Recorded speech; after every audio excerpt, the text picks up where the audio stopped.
Romeo in Chester, Pennsylvania. Philadelphia, Pennsylvania, W3 MMR calling CQ and standing by.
Hello CQ 75, CQ 75 meter AM phone. This is W3 MMR in Chester, Pennsylvania calling CQ. Hello CQ 75, CQ 75 meter AM phone. This is W3 MMR in Chester, Pennsylvania calling CQ. Hello CQ, CQ 75 meter AM phone. This is Whiskey 3 Mike Romeo, W3 MMR in Chester, Pennsylvania calling CQ. Hello CQ. Hello CQ 75 meter AM phone. This is W3 MMR. Whiskey 3 Mike Romeo in Chester, Pennsylvania calling CQ and standing by.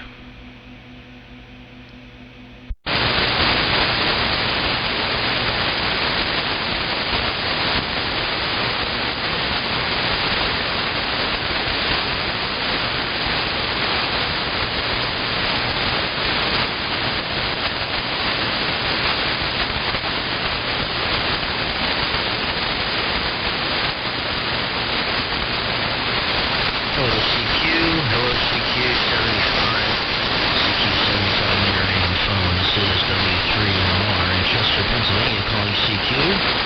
Hello CQ 75.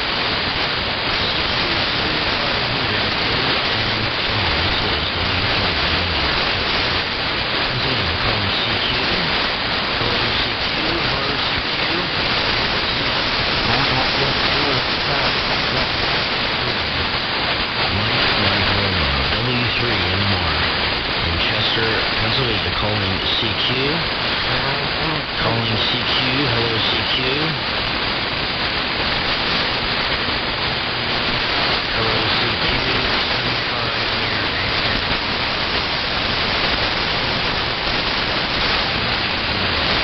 Whiskey 3 Mike Romeo.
CQ75 AM phone.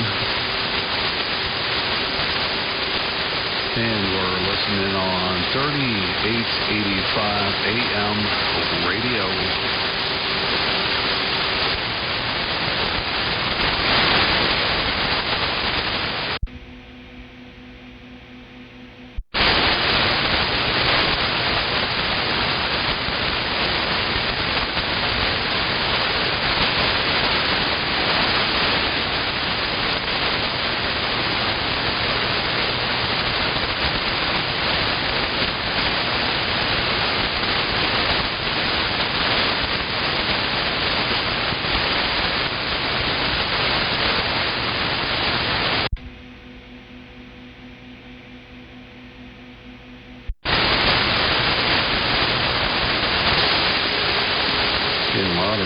Hello CQ, CQ75,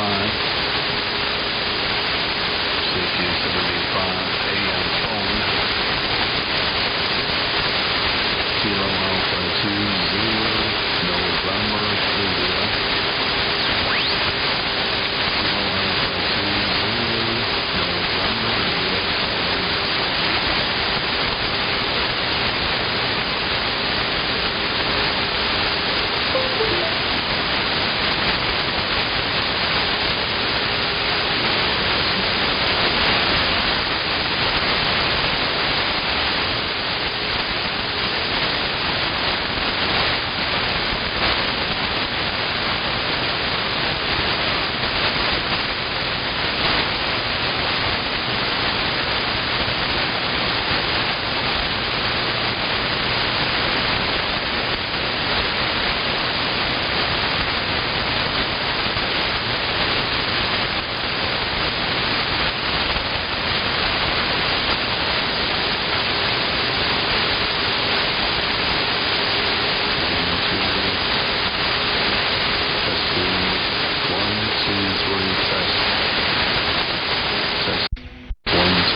Hello CQ, CQ75, CQ75 meter AM phone. This is W3MMR in Chester, Pennsylvania. Calling CQ, hello CQ. Hello CQ, this is W3MMR in Chester, Pennsylvania. Calling CQ. Hello CQ, CQ75.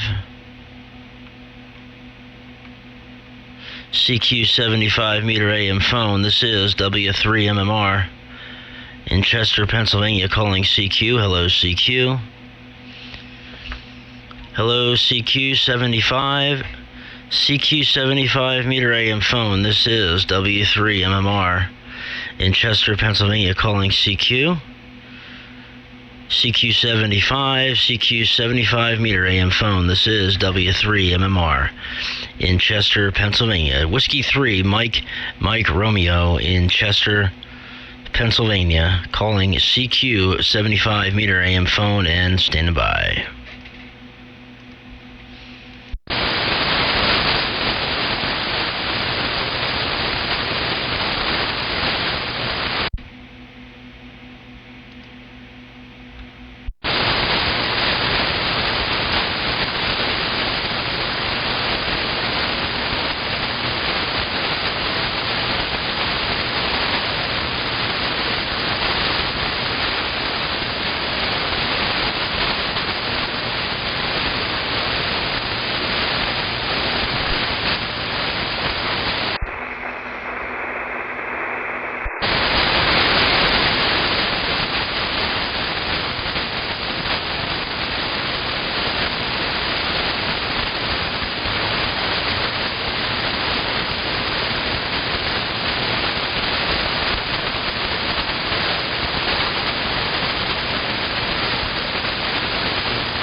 75.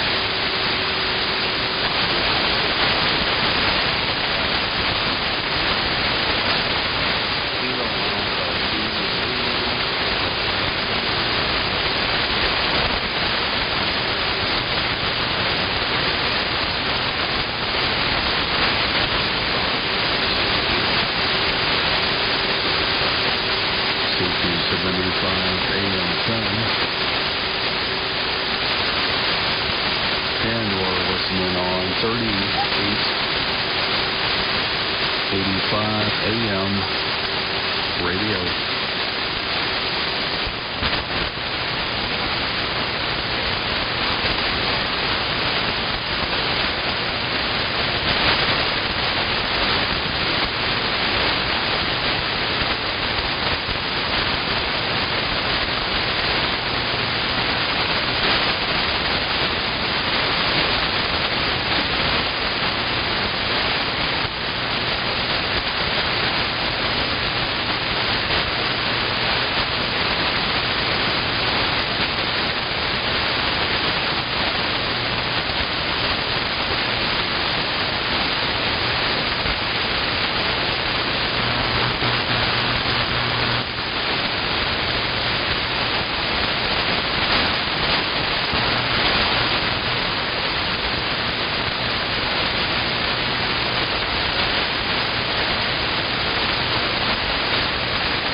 Hello, CQ 75 meter AM phone. This is W3MMR. Whiskey 3 Mike Romeo in Chester, Pennsylvania. W3 MMR. Whiskey 3 Mike Romeo in Chester, Pennsylvania. Calling CQ. Hello, CQ. CQ 75 meter AM phone. This is W3 MMR. Whiskey 3 Mike Romeo. Going to sideband 72 pop, sideband 72.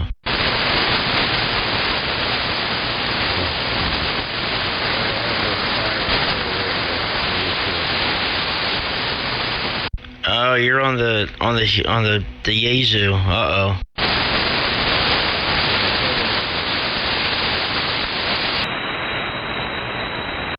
Yeah, I can't hear you. Band's too long for AM this morning.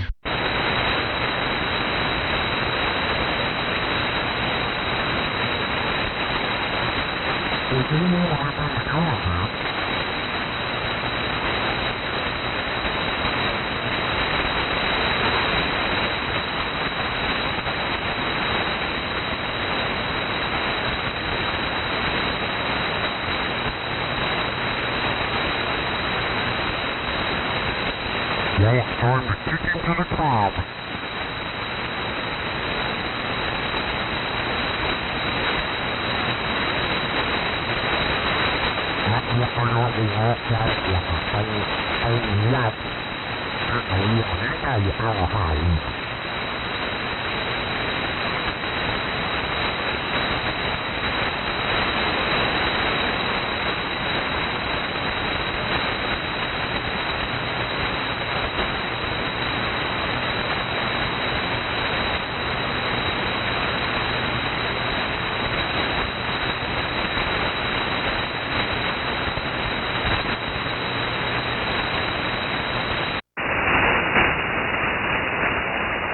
Hello, radio. Oops. W3 MMR. Hello, radio. Hey.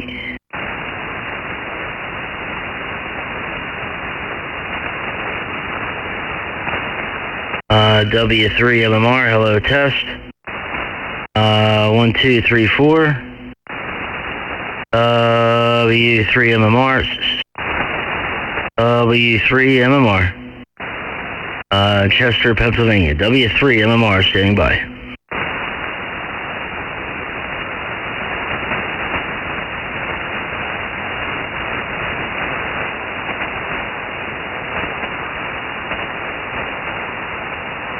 W3 MMR, hello test. This is W3 MMR. In Chester, Pennsylvania. Whiskey 3, Mike Romeo. W3 MMR. In Chester, PA, W3 MMR, hello test. W3 MMR. In Chester, Pennsylvania, is steady by.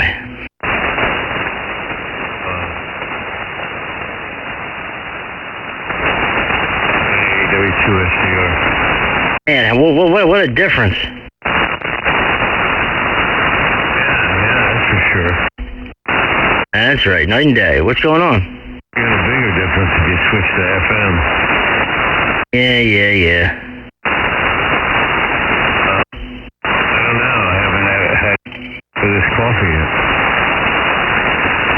Well, you better get some of it in your veins there, old man. Let's go. I thought he was you up on 85.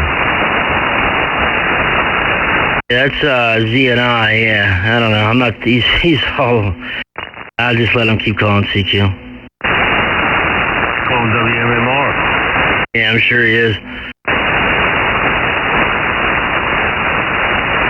What 5050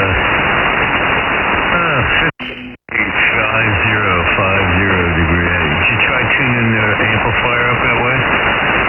No, I haven't redid it yet. I'm gonna mess around with that today. I just didn't want to get into it last night and start messing with it, so. You can't even see that thing. How could you tune it? It's like in the next room. Oh, it isn't? It's like 3 feet behind me. How can you reach it and hit the ANAN at the same time? I hit the tune button, then I just jump right over there, and I can go right back.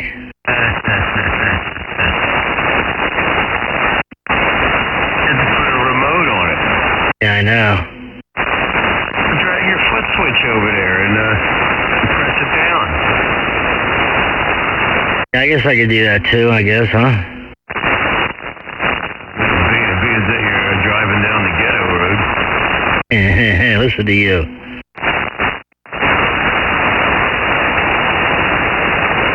Oh, boy.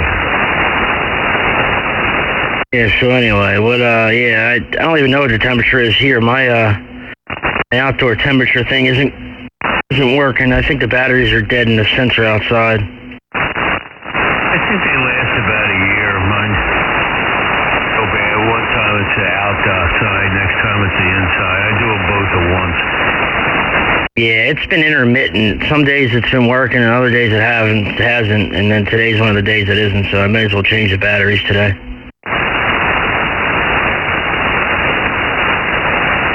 Batteries as a team? 2 double A's. Do you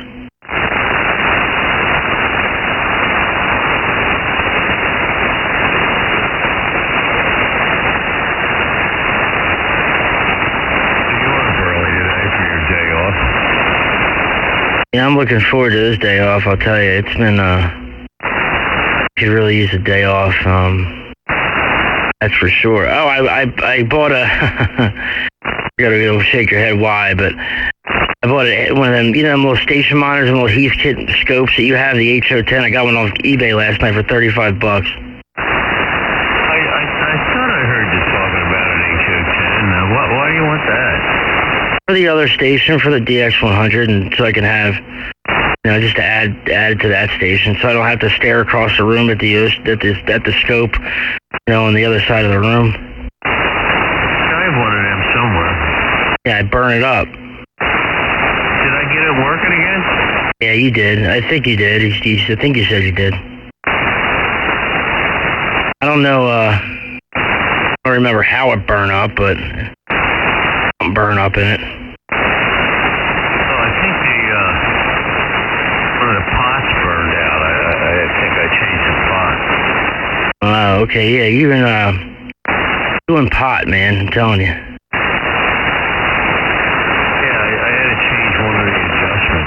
I haven't used that thing in a long time. I'd probably never use it. Yeah, I probably should have just bought it yours off you. I didn't want something like that. because, man, it's for the vintage station. It's for, it's an old little vintage scope, and it'll go with the DX100. Fire hazard, man. What? Things are fire. Yeah, well, you can put it right next to everything else over there as a fire hazard. I have to see if I still have that or not. I paid $5 for it or something. You probably did, and I don't see you selling it, so I'm sure you got it. It's hard to get the ripple out of that scope, you don't get a nice flat line. It's kind of warbly. Yeah, it powers that AC ripple. I do remember that from when I had it here. That was the first scope I ever used for monitoring my audio. I have to look around and see if I still have that thing. I'm sure you do. I got Space Scope 4, I guess. Kilo Alpha. Radio, I got a HO10, a YO100 Yaesu, a SM220 Kenwood. I got this 700, and I got a couple of scopes, to work on stuff on the bench, old state scope and all. Right, yeah, that was one of the reasons I got it too, is because I could have moved this, the scope that I have here, my regular oscilloscope, but it's huge, and it would have taken up too much room over there, so I figured a nice little Heathkit one if I could get one. I was only going to get one if I could get one for super cheap, which I did, and it'll go good with that station, so, how well it works, I don't know, we'll see. It was somebody's late husband. Her husband passed away, and she was putting up some of his stuff for sale. Said it powers on, so that's all she knows. So I could be getting something that works, and could be getting something that doesn't work. But for $35, what the hell? Hold on a minute. Let me through and see if I still have that thing. All right. W3 MMR running 1460 watts.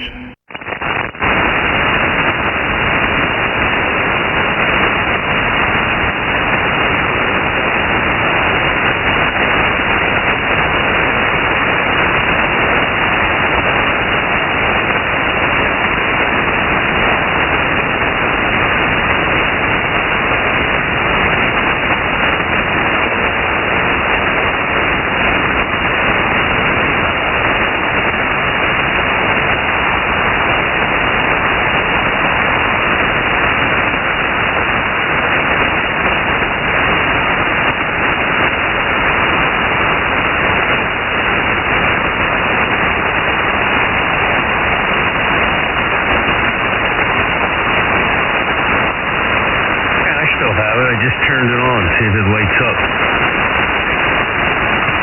Hey guys, let's see. I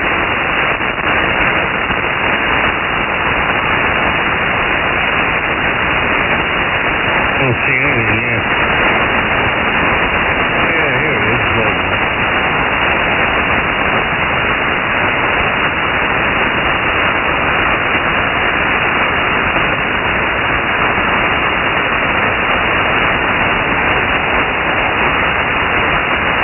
Focusing now. I'm focusing.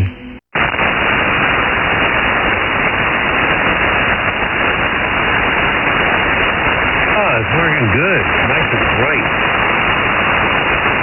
From what I remember, it worked good. The only thing was, it wasn't really designed for a 4-watt transmitter, which is what I was using it on. So the scope pattern was always super small. But if I was to use it with my DX100 with 100 watts of carrier, I'm sure the modulation, the carrier envelope would be much bigger.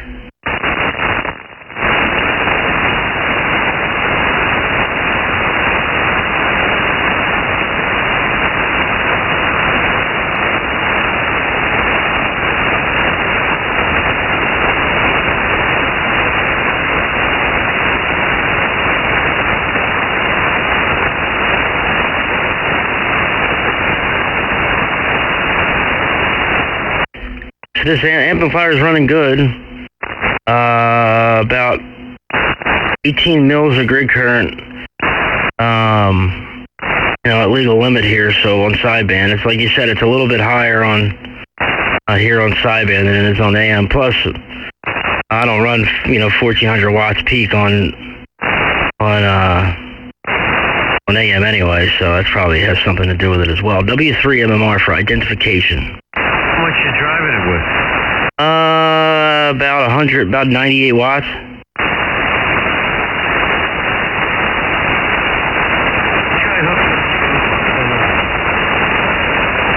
A static crash took you out. I said I'm going to try hooking this scope up. Hold on. Yeah, there you go. Hook that cotton picker up.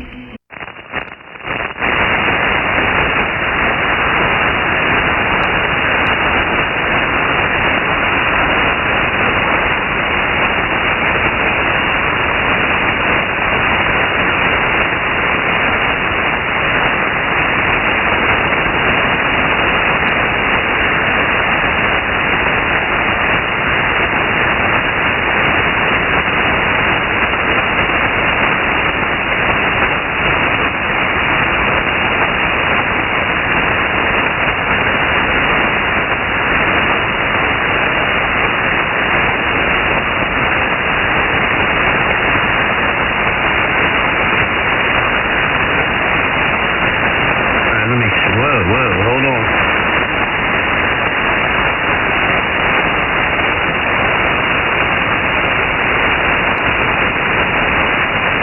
Let me try it like this. Yeah, it works good. I'm going to push the clock here for 1, 2, 3. Turn up the brightness. Oh, yeah, that works good. Hold on. Yeah. Okay, there. 1, 2, 3, 4, 5, 5, 5. Let me spread that. There we go. I'm going to take a picture and send it to you. There you go. Cool, man. I'm glad it still works. I didn't see the reason why I wouldn't, but good deal, man. Yeah, I'm looking for this is the one I got in pretty good shape. It's got a little dent on the lid in the back, but that can be straightened out, and hopefully it works. I guess we'll find out when it gets here, but probably ship today or tomorrow, I would imagine. It was an auction too. It wasn't like a buy it now thing. I put a maximum bid in there of $40 and like 4 days ago, and it got up to $34.10. I think is what I paid for it. Plus, I think $20 for shipping. 1, 2, 3, 4, 5. Hello, test. 1, 2, 3. All right, get a close up of the screen. Back up a little bit. W2 SDI. W2 SDI. There you go. W2 SDI. This is W3 NMI talking to W2 SDI.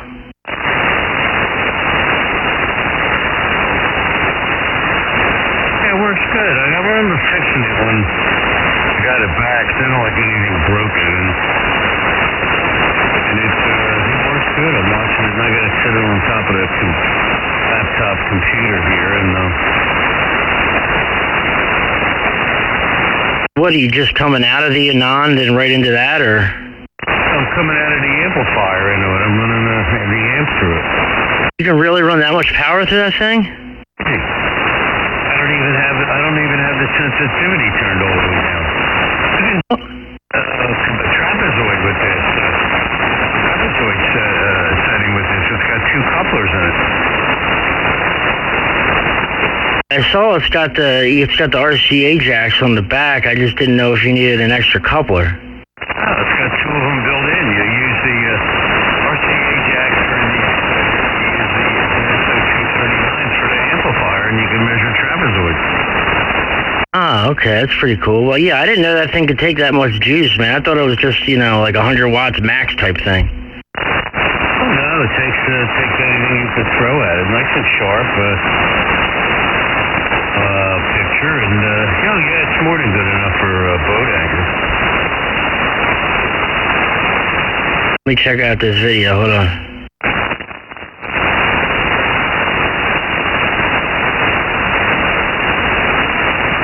And that looks really good. Yeah, it works good. I'm watching it good. It works good. Yeah, that'd be perfect for over there, man. That would be absolutely perfect. And the thing's not that big either, so I don't have that much room over on that desk, so that'll work out perfectly. Let me turn the watt meter on. It has a watt meter. It's right on the scope. Yeah, right. Hold on, let me turn it on.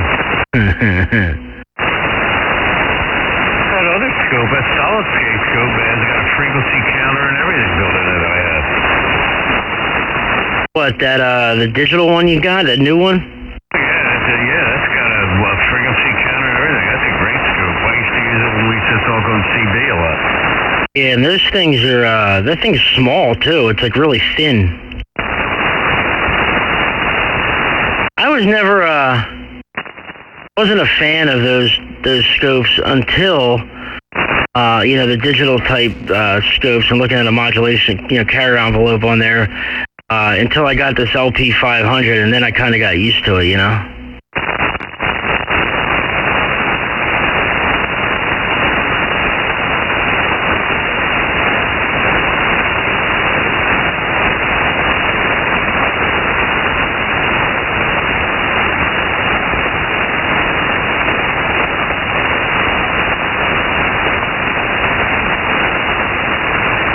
Yeah, so I've already been to Wawa this morning, got a bagel, came back, and I got up at 4 o'clock. I didn't go to bed until like 11, so I didn't get much sleep, but I feel good this morning. Back to the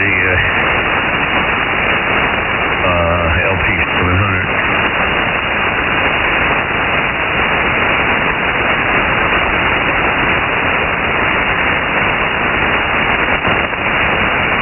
I see a very weak carrier up there on 85. Yeah, I see it too. I just got one of those minus sequence errors. It's the first one I've ever gotten. Not that it matters, but I was just saying, I've never got one before.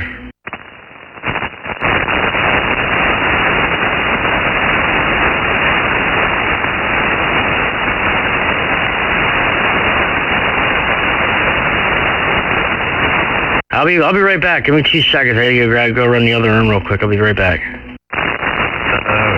see what she has.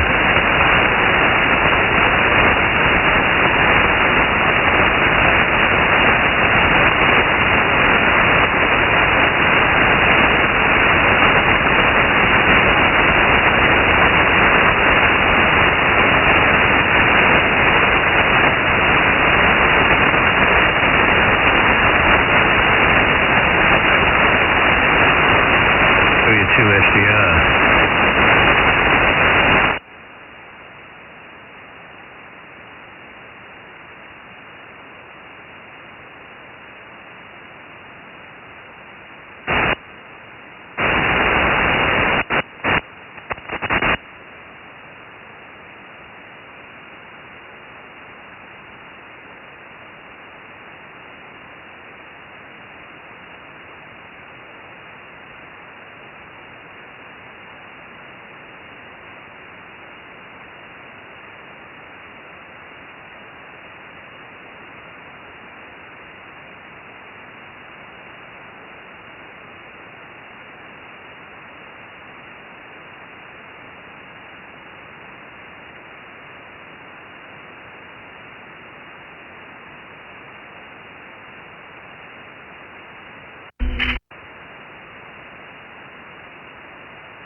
Alright, I'm back. W3 MMR.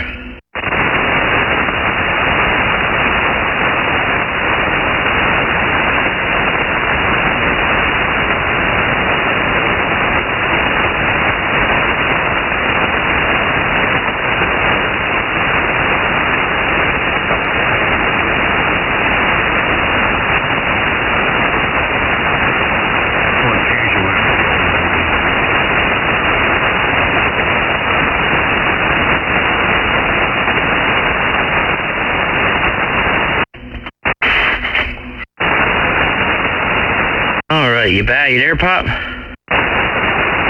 I was talking to Ernie on the HT. Oh, I'm sorry. I didn't hear you. Hello, Ernie. Good morning.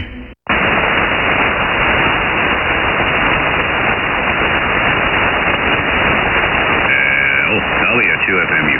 Oh, wow. Hello, Ernie. Hey, Perry. Good morning. Hey, you're coming in good. Hey, you're coming in good here, too, Ernie. You guys are both 10 over, but the static is up S9.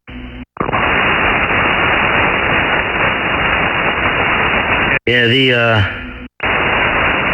static crashes are pretty loud up here as well. Yeah,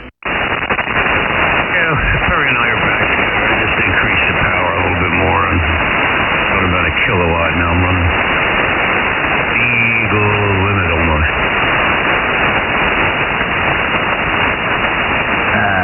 Let me see what I'm doing here. Oh, radio. 1400 here. I'm doing right somewhere in between you guys. Now, what do you got to get at Home Depot, Pete? I got some batteries, some AA batteries, and some more moving boxes and tape. Oh boy, fun stuff.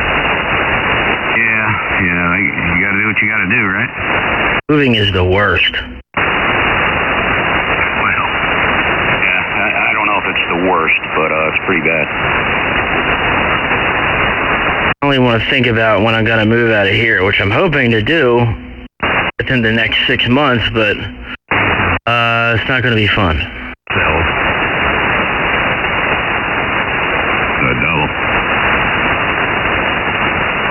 All right, Pop, go ahead. Said I can't use those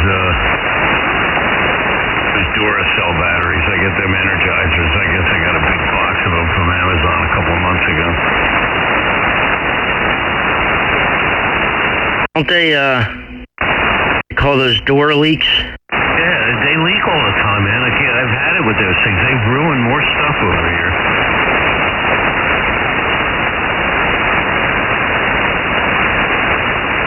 I usually buy whatever they got over at Costco, but I don't want to go all the way over there. I'll pay more money and get them at Home Depot. I got to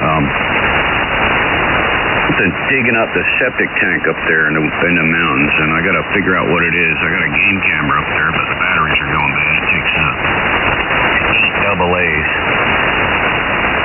What's digging up the septic tank? I don't know. Some animal. It must be either a dog or a feral pig or a bear, but I didn't see any claw marks, so I think it's probably either a pig. It's probably a pig. They're digging up the septic field? No, digging up over top of the tank where where the lids are. It's got two lids on it, one for each section, the cleanouts. You have those pigs up down there? Yeah, we got bears too, yep. Oh, those pigs are gross, man. I hear that W5BY talking about them pigs all the time, digging up his golf course and everything. They're dangerous, man. They'll kill you. Gross. They'll kill you, man. Yeah, I can't kill them. You're not allowed to shoot in the neighborhood, so I can't kill them and eat them.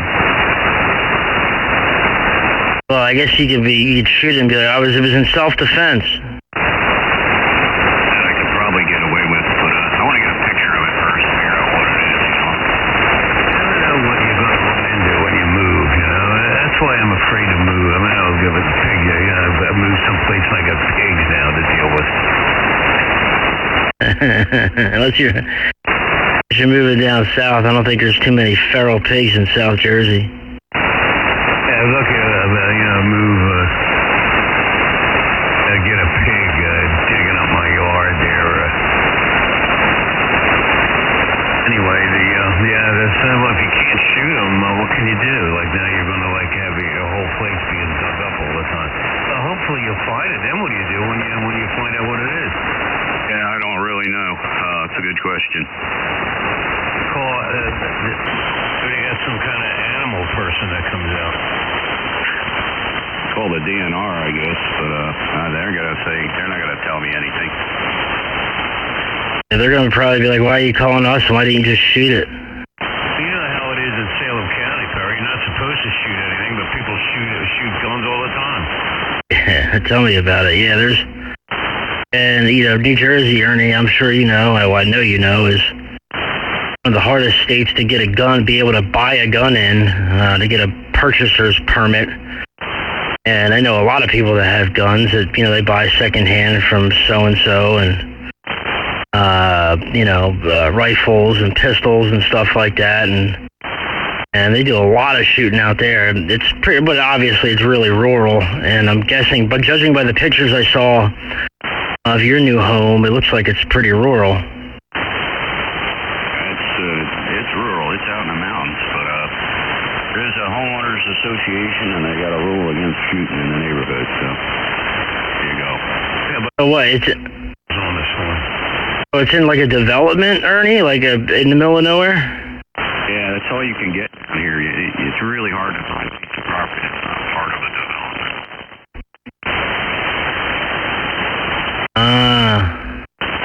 All have rules. I got my new bedroom slippers on this morning. Nice. I need a new pair of slippers. My toe's coming through my slipper. I wear mine out because I walk out to the mailbox all the time. I walk around outside, and I guess I got about 2 years out of these. I guess that's not too bad. I bought the same kind over again. Mine aren't really slippers. They're they're made by Crocs. Like these, I don't know. I don't know how to describe them, but they're not Crocs. They have like a Croc sole, and they're look almost like a loafer, kinda. A lot of guys wear this type of shoe down south. They're like a light brown, almost look like a hemp. And that's what I've been wearing as slippers around the house. But they've worn out their welcome. Mine kind of look like that. Yeah, they're real warm. That's what I like about them. They got fleece on the inside. You don't want your cute little feet getting cold. Take a picture of this slipper.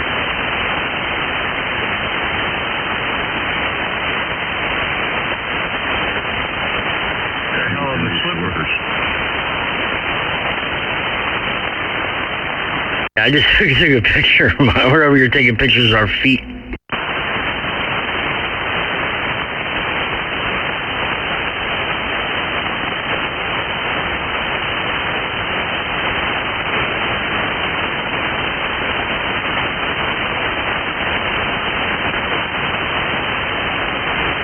Yeah, I just sent you guys pictures of the holy slipper. I mean, it's not like I wear them anywhere. Sometimes I'll forget I have them on and go to this like Wawa with them on or something. But I do let the dog out. I take the dog out or walk him up and down the block with these on. But that's about it. Oh, look at them, man! Look at them things. This look like something that a female would wear, Father. That's what I like about them. And your slippers are disgusting, Barry. They're beat up, man. Yeah, the HO10's looking mighty good in that video. I know, man. Hopefully mine works half as good as that when I get it. Well, those tubes are readily available. I think I put a new tube in there. You can get those. I think it's a 3DP30 or some number like that. You can get them everywhere. Oh, okay, that's good. What else they got? Like a rectifier tube in there too? Well, no, it's got, I think it's a solid state power supply in there, with diodes, but there's other tubes. So the rest of the stuff is tubes and all that. The amplifiers are all tubes. Right. Some of those tubes are hard to find. There's the compactrons, and they're not easy to find, but that tube's never go bad in that thing. Yeah, that's what I figured. There's really not much to go wrong in those things, unless the cathode ray tube goes bad, but... It's a really loud fan, though. You'll have to put it in that cabinet. You're such a smart ass. Tune his amplifier, right? He's got to key the mic and then hurry up and run across the room and turn the knob. Yeah, I know. I don't have to run it. Man, listen to you. I just roll back 5 feet. I got key it up, run down the steps, and run to the other room.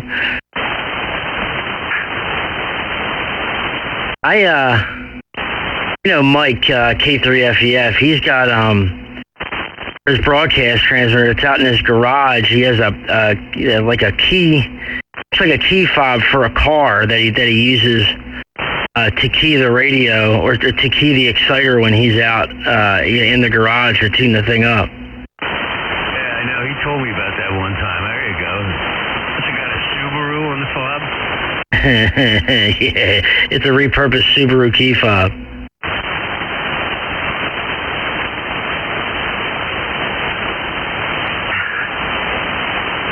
Find me a pickup truck yet? What? Harry, did you find me a pickup truck yet? No. You tell me a price range you're looking to stay in, and I'll find you one. Anywhere between $200 and $300. Oh, all right. Yeah, I'll find you one. All right.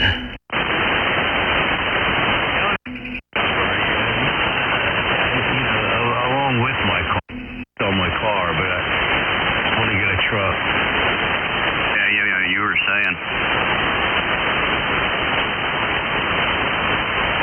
I'm going to get done with this move, and I'm going to get rid of my truck and my SUV and get a newer pickup truck. I can probably get away with a two-wheel drive truck because it's only going to be to haul some stuff, and I don't care about going out and I don't know if I need four-wheel or not. A two-wheel drive, but I think I need a four-wheel drive living in the mountains. You guys get a lot of snow in that area in the mountains there, Ernie? I would not say a lot, but yeah, certainly more than we get down here in Atlanta. I started looking at this place in February, and first time I went up there, the roads were covered with snow. I wasn't sure I could get down there, the place, and then I went up a week later, and it snowed that time too. So the first 2 times I went there, it was snowing. Yeah, you might need a four-wheel drive vehicle. I don't know, Pot. The way I look at it is, if I'm going to have a truck, I want it four-wheel drive just in case. Especially, since it's not going to make that big a difference in gas mileage anyway, but you're not going to be driving the thing that much. But just as a like I said, a just in case thing, if you do need to take it out in the snow. But then again, you also have the Subaru, which is all-wheel drive and does really well in the snow too. So, I guess you really don't need four-wheel drive in a pickup. I don't think if I lived up there, I don't think I would bother. My SUV is four-wheel drive, so I don't have to go anywhere. We just stay at home. The other thing is, for most of my life, I never had four-wheel drive. Back in the day when it actually did snow up here, and I managed to survive. I had SUVs after that, but I guess the first 30 years of my driving life, I never had a four-wheel drive vehicle. And now that I think about it, like with my Suburban I got now, I think I've put that thing in four-wheel drive one time, maybe twice in the entire time in the 3 years that I've owned it. Almost 4 years that I've owned it now, and that was twice in the same day. So I guess you don't really need it, but I'm keeping the Suburban just in case, for the snow, because I got my mom's. Helped her buy a new van, and she gave me her old car, Ernie. It's a 03 Toyota Camry, and I've been driving that. So, but I'm going to keep the Suburban just in case, for the snow, or if I need to tow anything around or anything like that. W3 MMR. Those Camrys are good cars. W2FMU. It's got 200 and no, it doesn't have 200,000 miles yet. It's like 180, 187. The thing runs like brand new. It doesn't leak a drop of oil. Could use, when I had it up in here, I think it needs sway bar links and could use the struts, but I mean, that's really nothing, and I don't really drive the car much, where, I can get almost 2 weeks out of a tank of gas, so, and it only costs about $38 to fill it up, as opposed to my truck costs about $100. Oh, man. My truck's got a 44-gallon tank in it. FMU. Catch you when you get back. Be careful out there. Don't forget your mask. W2SU. He's going to Home Depot. Oh, okay. Well, have fun, Ernie. We'll catch you later. W3 MMR.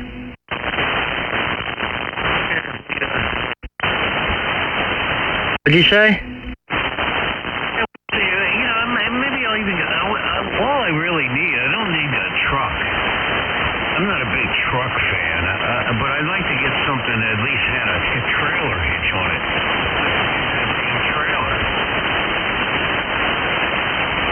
You don't think you'd utilize the bed of a pickup for anything? Well, yeah, I could, I guess, but I would much rather drive around in a car than in a truck.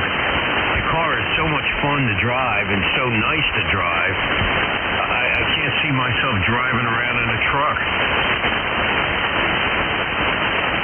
I guess, yeah. Well, I mean, you're not thinking about putting a hitch on your car, are you? Well, no, that's the point. If I had a hitch on the car, like I had put on that Volkswagen, I wouldn't even be thinking about a truck.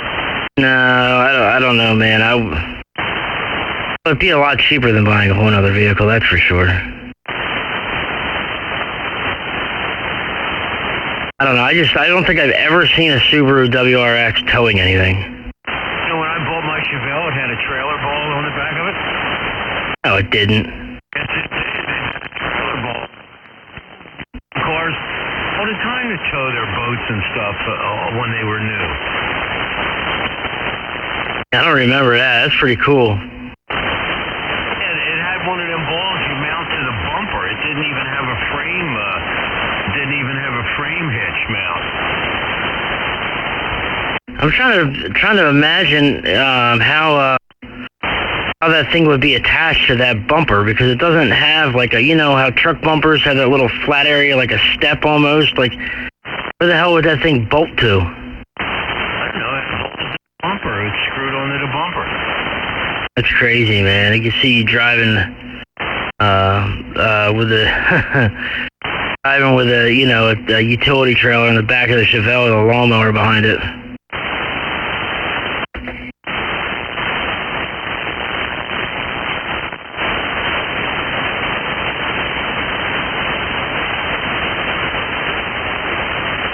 anyway, that car's long gone. I haven't used that car since the minute it left.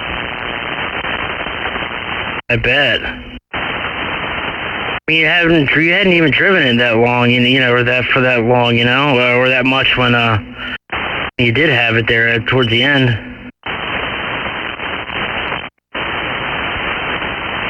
don't want to mess with that old stuff no more. It's nothing but a pain in the ass. Or new.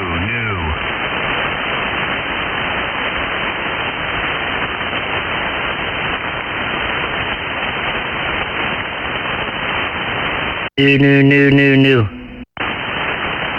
stuff is too restricting, man. It's like the radio. It's like if I said, if you had your X, you got a 3745. No, I got to tune my amp. I can't reach it. I got to tune and load. Give me a break. Yeah, no, I get it, man. I understand. Yeah, I feel the same way. It's you really get held back with it,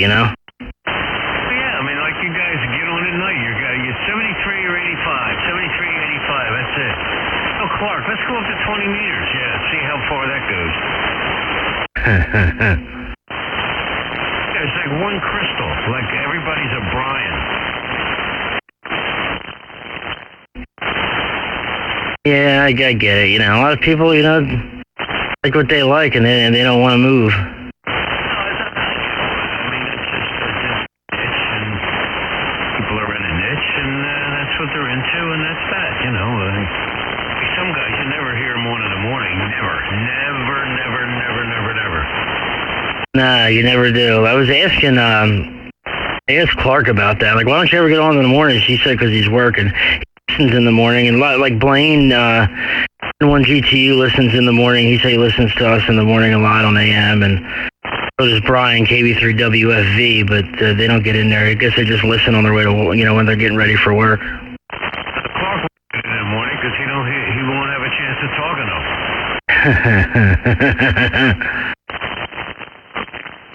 Won't have a chance to talk. He's not going to make a transmission and then give it to somebody else. It's not going to happen. Yeah, I guess. You're not going to fool me. I've been in this hobby too long. I know it all.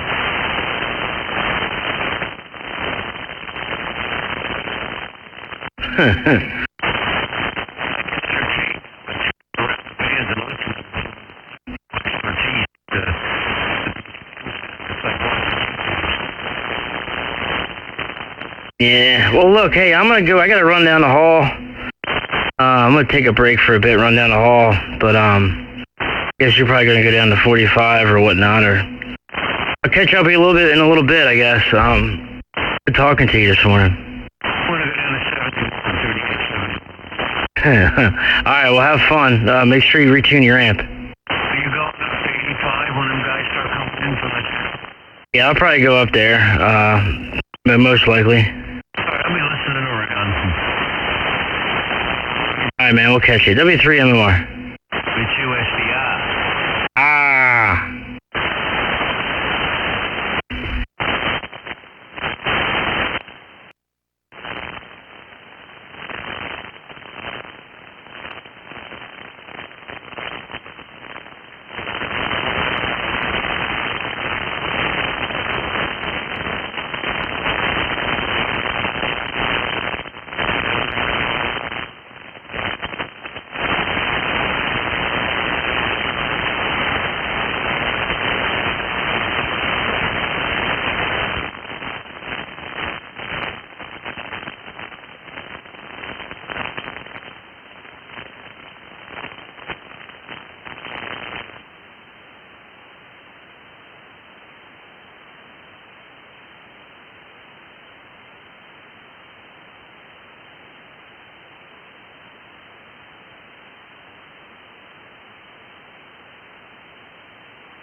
copy.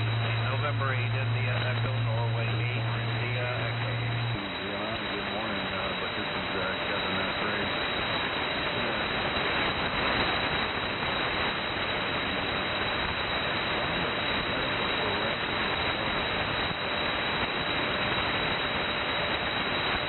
We got about 10 over 9 crashes up here at times. And once again, the van was swung. I was hooked into the yard and hear about the Norway 8 India Echo, November 8 India Echo, you are safe. Stand by there, Dan. Somebody's transmitting. W3 MMR. Thank you, bud.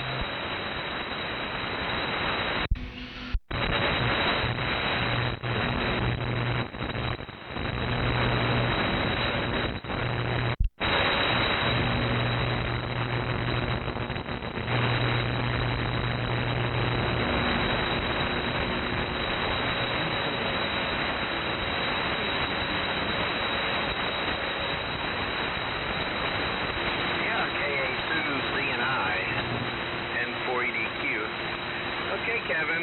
Sorry about the name there. Just came up in a shack a little while ago, warmed everything up. Here we are. Let me see. Getting a little hard. Drop it down a little. Want to make those finals happy. Those 572s. Yeah, a lot of static, man. Wow.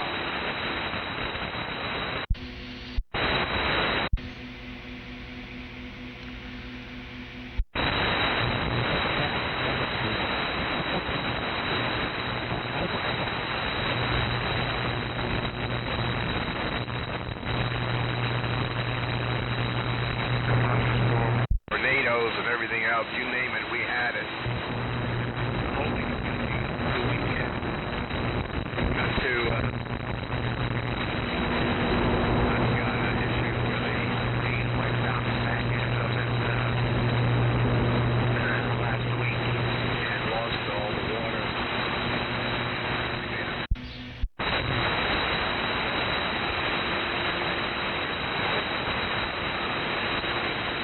Tobacco being delivered on Friday. Work on that thing and fix it. It's quite a mess right now. Anyhow, I've been working on a little push-up pole tower. I bought one of those Max Gain tower push-up poles and put the ends on it here, silicone them on like they want you to do them. It should be ready to put the thing together today.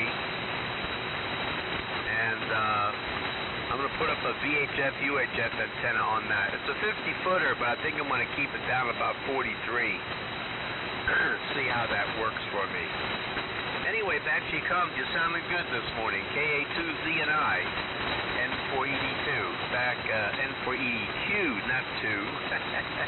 Boy, I'll tell you what. I can't get it out this morning. Back to you there, Kev.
Mike Alpha X-ray, and then Golf Alpha India November. Mike Alpha X-ray, and then a space, and Golf Alpha India November. Did you get that?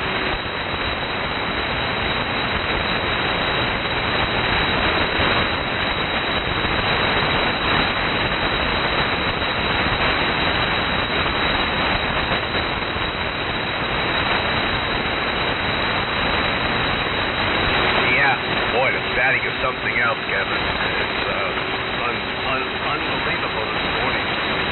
I haven't seen it like this for a long, long time, but I think there must be storms brewing or something's going on. We'll see. I didn't even look at the solar flex this morning, but I bet you the numbers are strange. It's a very well-built fiberglass tower. Fiberglass push-up. With very, very well precision made and easy to slide up and down. They don't recommend using a rotator on it, and you have to guy it, but you can't use guy wire. Use a rope. I bought a 1,000-foot spool of rope from them also. It's a pricey little thing if you get the base. I also got the tilt base for it. So all in all, by the time I got done, the whole thing cost me about $812. But you don't need the base if you don't want it. I just wanted it just for preference, and I would like to get everything that I can for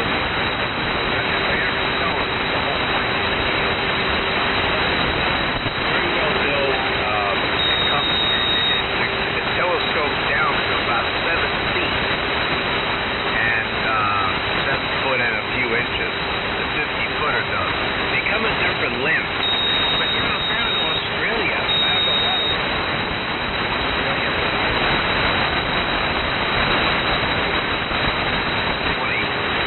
A lot of them use push-up poles with dipole antennas, and they do very well. One guy actually took a 50-footer and built himself put a top over it and built himself a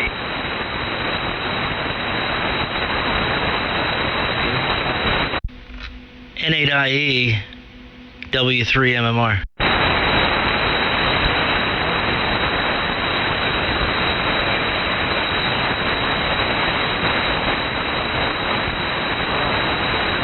N8IE W3 MMR.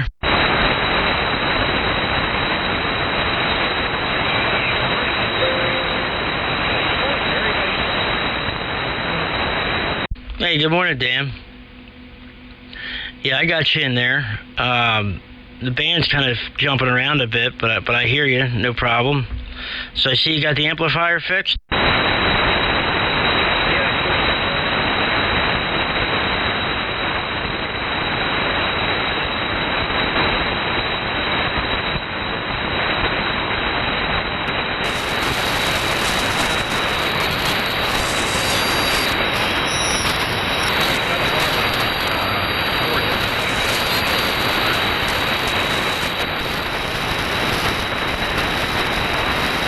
Yeah, real good. Yeah, I saw your post there about the high voltage problem, and glad you got it all squared away.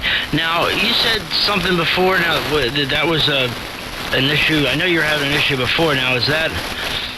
You might have already answered this question. I think you did. Is that the issue that you had before, and that keeps going wrong, or is this a new issue?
started to fade out there at the end. And the band's not in the best of shape this morning, Dan. Good Lord. You were real strong at first, and then you faded down pretty much into nothing there towards the end. Well, good. I'm glad you got it all squared away. It seems to be working fine. As you know, I got a new amplifier here, the Henry 3KD Classic, and I've been having some issues with it. It's just, I think the amplifier sat for a while. It got a good bill of health before I bought it from a technician, but you know, with continued use, some things are popping up.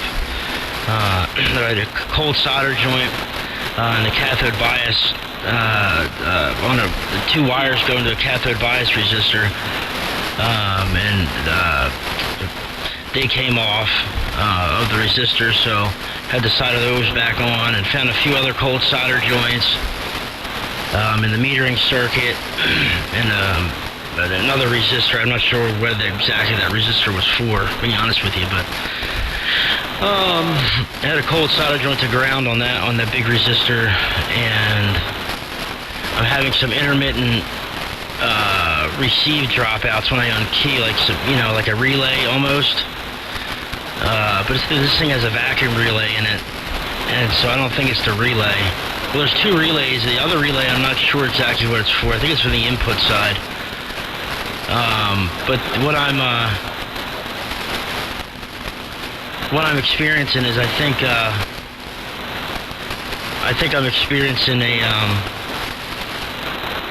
sorry, I'm looking at something here. Experiencing maybe like a bad jumper cable or something like that, or you know, but we'll see. I'm gonna try to figure that out today. Back to you, Dan. N8IE, and hopefully I'm holding up all right. W3 MMR. Oh God, yeah. W3 MMR. N8IE. You're all right, great, brother. Sound good. I don't like my heaters here. It's raining like crazy here when it does. My inverted vehicle.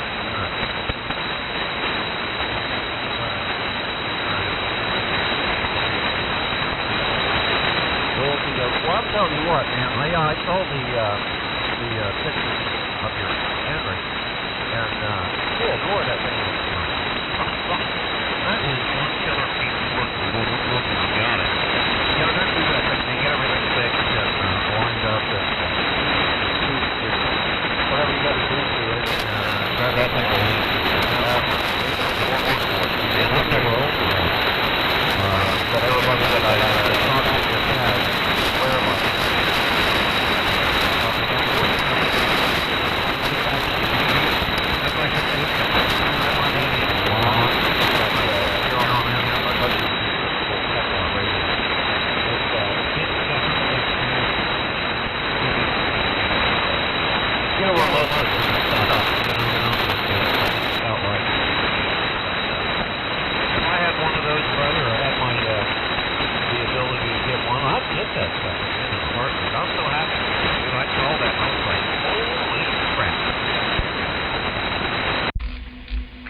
Yeah, I got a good deal on it too, and I bought it off a good friend in Connecticut, and he gave me a good deal on it. So, and the thing, like you said, it's super clean. This thing was very well taken care of by whoever owned it before he did. He got the amp for super cheap, and then I wasn't going to get rid of it, but he needed money, so you know, times are tight for everybody. So I ended up getting it off of him, and I'm glad I did. You know, despite all the, you know, the little kinks here and there, you know, that's okay. It's not a big deal. But I'm running about 300 watts of carrier, 275, 300, something like that. And seems to be holding in there real well. And I don't know how bad, if you're hearing the fans in the background. This is a different transmit profile than I use in the evenings, where I have a little more compression to try to, you know, kind of cut through the mess that 75 meters can be here in the morning. So, and a little less low end in the audio. But hopefully you don't hear the fans too much. You saw that door I built. That's my project for today. I got to go get hinges. and put hinges on that thing, so it's not like just leaning up against it, you know. And that's the project for today. Back to you, Dan. N8IE W3MMR. Very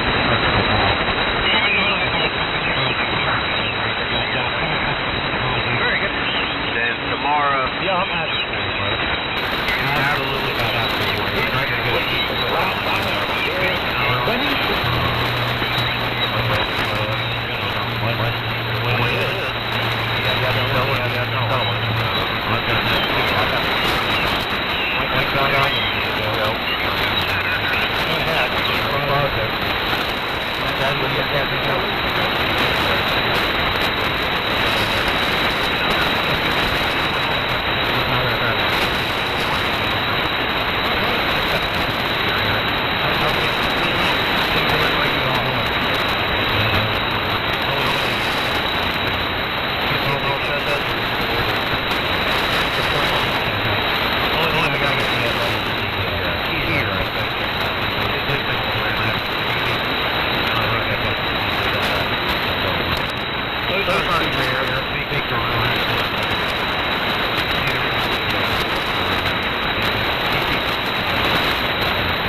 N8IE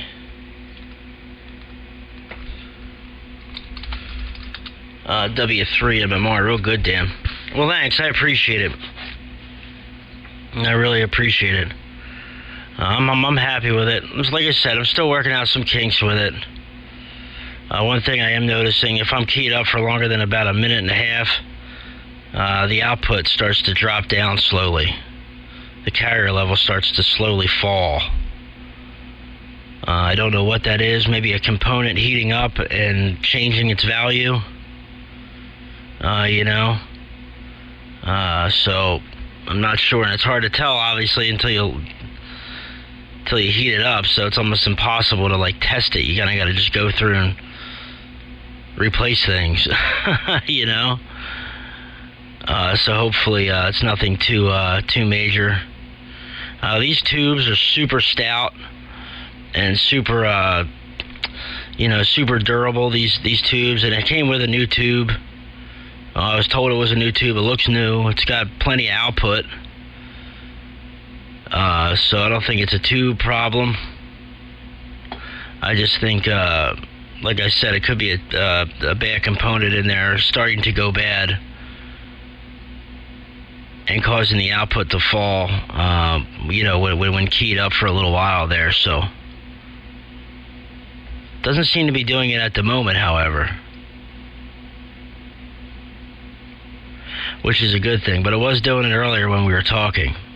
That's why I was kept getting silent and looking at the thing. And it's starting to do it now. It just dropped 8 watts. So, alright. Well, anyway, I'll turn it back to you, Dan. I'll make one more here, and then I'm going to go grab a bite to eat and listen out for a while. But you're sounding great out here, and congratulations on getting the amp back up and running. N8IE W3MMR. Whiskey Charlie 4 Delta. Hey, Don. Hey, I'm very excited. I wish I could, I didn't have any way to record you, so you could hear it, but maybe I'm going to honestly say that your station sound is as good as it has, and that is, you need a pretty good technical. You know, it always has,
Yeah, all right, Dan. Well, I'll stick in here for a little bit. Don just broke in. So I don't know how Don's hearing it. We'll see here in a second. But I'll throw it down to Don, and Don throw it back to me. WC4D, W3MMR, good morning. Good morning, good morning. I'm sure that Dan's not hearing me. I don't even have a trace of a signal on him on the waterfall here. I gotta meet my SDR. I'll just go into there.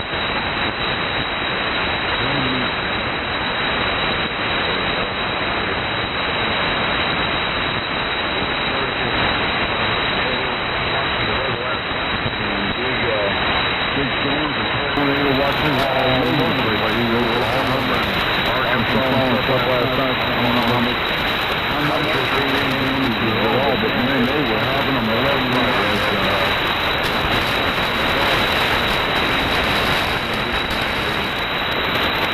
This is what we had, so I'm glad you got on 38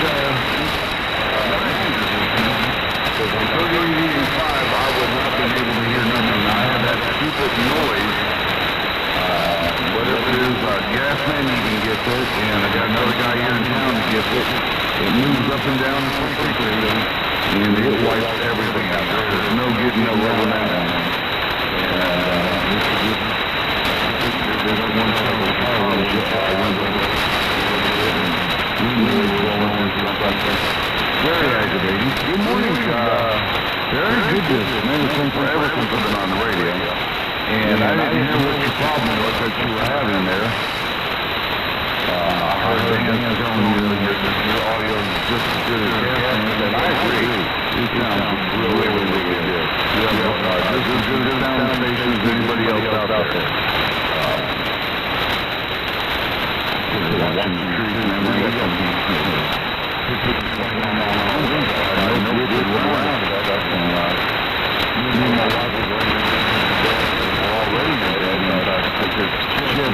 extra tomatoes that you have plants and stuff like that. She hadn't planted yet. And she has them in a carton sitting out there in the sun up there. And I said, are you going to bring them in? Because we will get them to get up and come up. So we got up after 10 o'clock last night, and I had a 2-meter and had them still connected to the tower out there. And I came down here and disconnected that, and I had my other antennas and power supplies disconnected, but I forgot all about this little 2-meter radio that I use down here. Are you having a problem with your amplifier? I didn't get in on the radio. You were saying something about it. Wrong on the speaker, something like that. You've what's going on, Barry?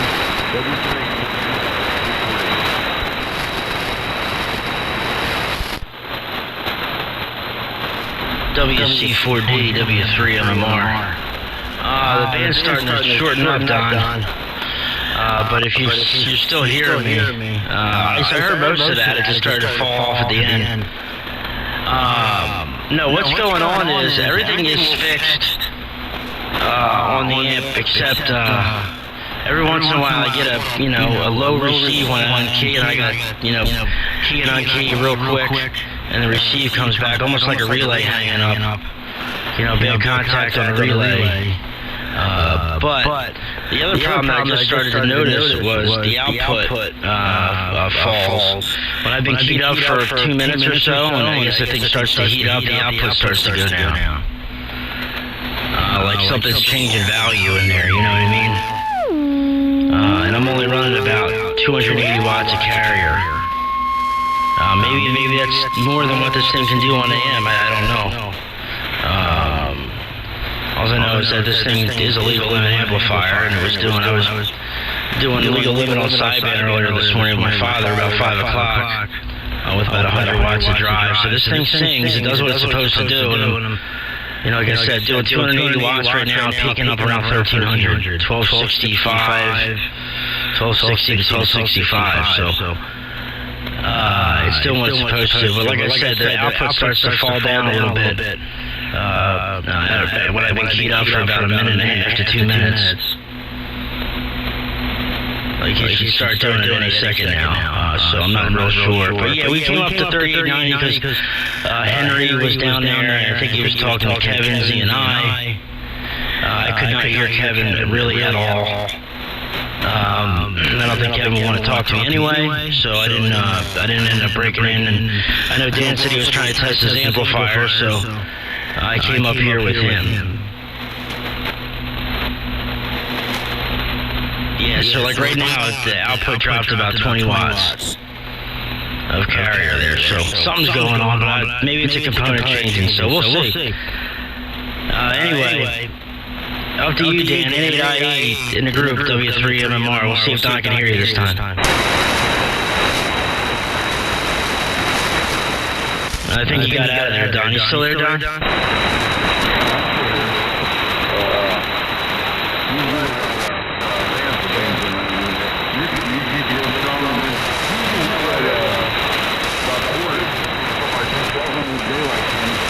That's when I started hearing you with that. You'll be 40 over here in just a little bit. I'm running 7 watts of drive or 8 of drive. 7 watts of drive, and I get 1150 watts output with mine. I can imagine you did lose 1200 watts on your video.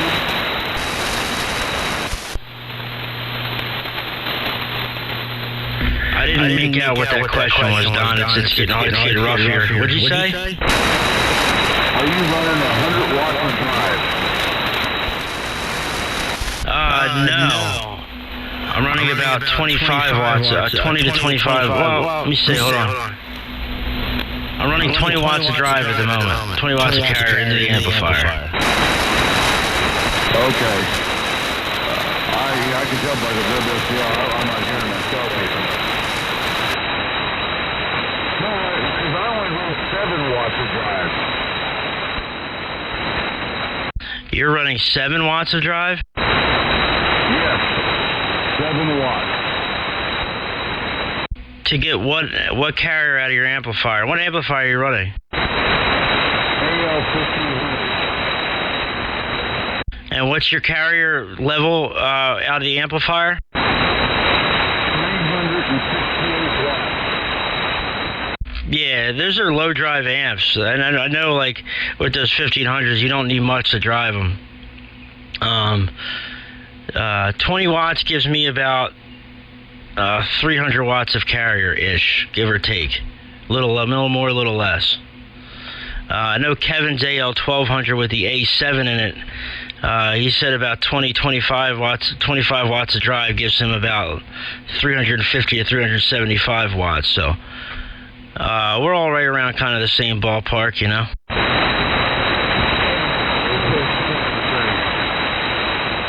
at 300.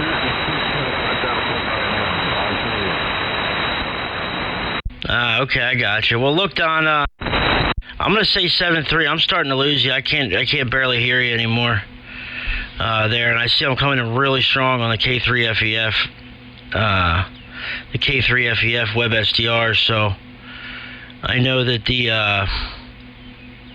hold on a second here. I know that things are really starting to shorten up here. So Don, I'm gonna say 7.3. Have a great day, buddy. And I'm glad I got to speak with you this morning. I know it's been a little while since you've been on in the mornings there. So next time, wake up a little earlier. There's no problem. Great to hear you, Don. And feel free to shoot me a message on Messenger whenever or whatever. I'm off today. So have a great day, Don. We'll talk to you a little bit later. WC4D 7.3, buddy, from W3MMR. TZU.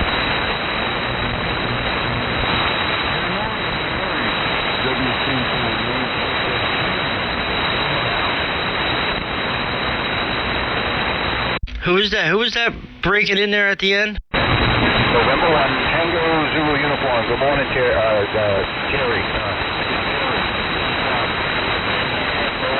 Northwestern New Hampshire.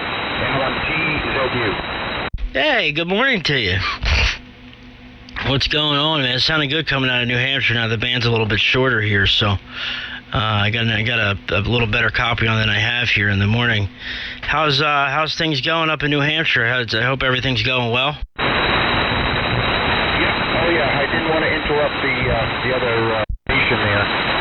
Things going well. I just about 40 minutes ago, I went down the basement, started up the killer sun here. Out here in the camp, we're having a cup of coffee before I get started. Yesterday was a good productive day. I rebuilt the wood stove, tested it out, and basically installed some LED lights in the kitchen.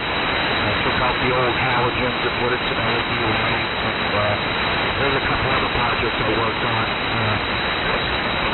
Running together there, Jerry. So, one after another, just project after project after project. So, W3MMR.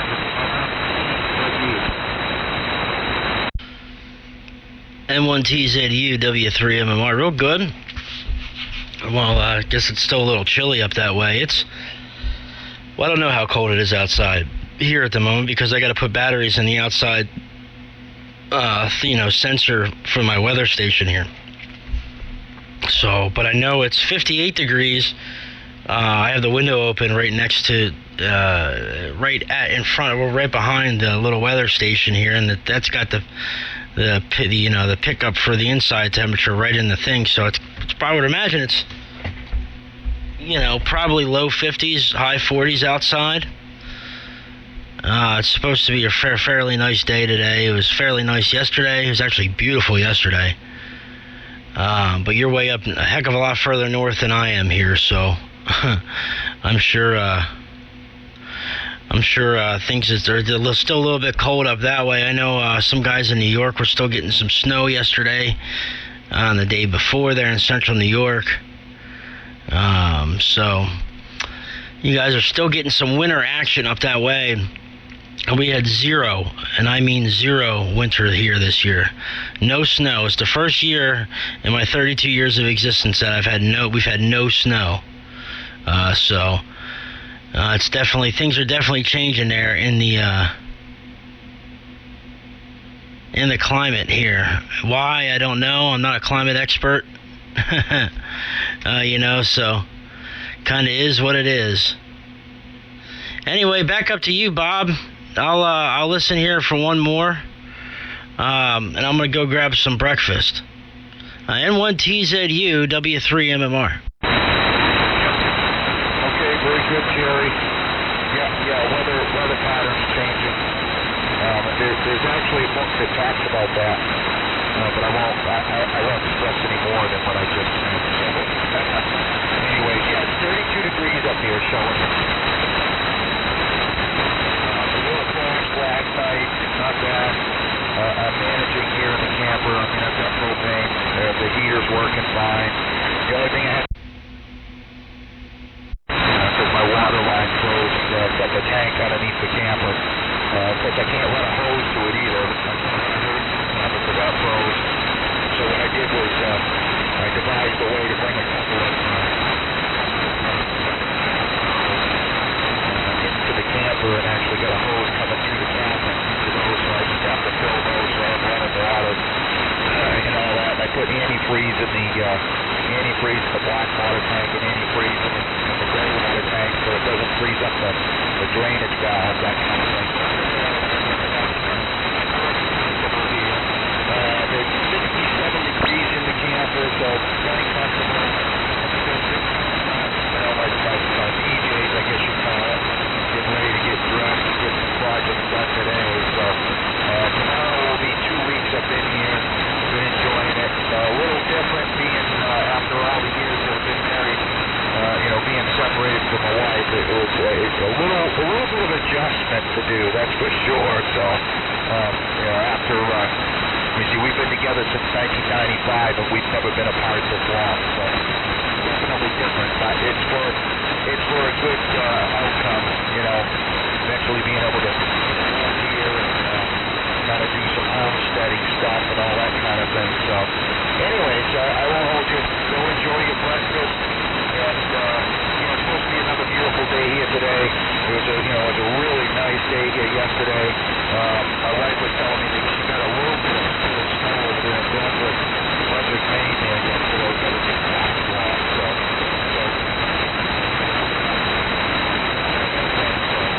anyways, please see you there today.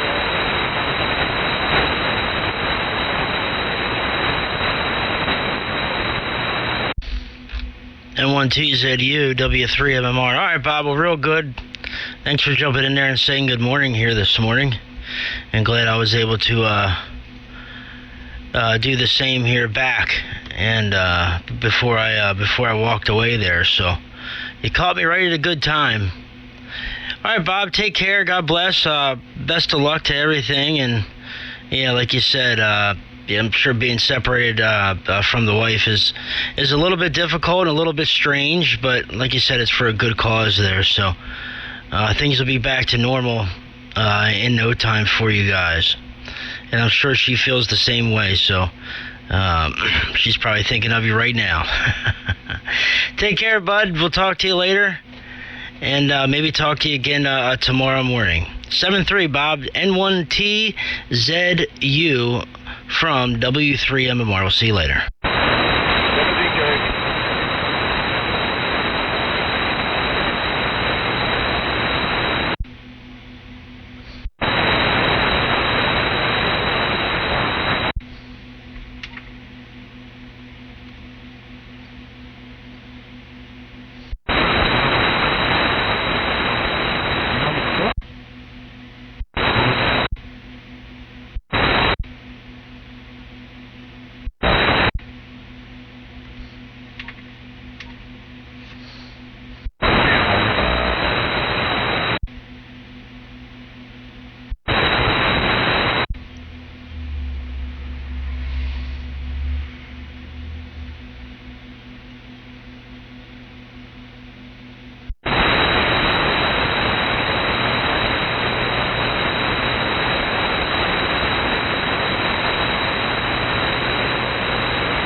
for radio.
Hey Henry, I can't really hear you, but I know that's you. Just want to say good morning and get on out of here. N4Q W3 MMR.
Good morning, Bob and Henry, W3 MMR. Just waving by. Hi, bye. See ya. Good morning, Perry. Have a great day, Bob.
AZ4GL.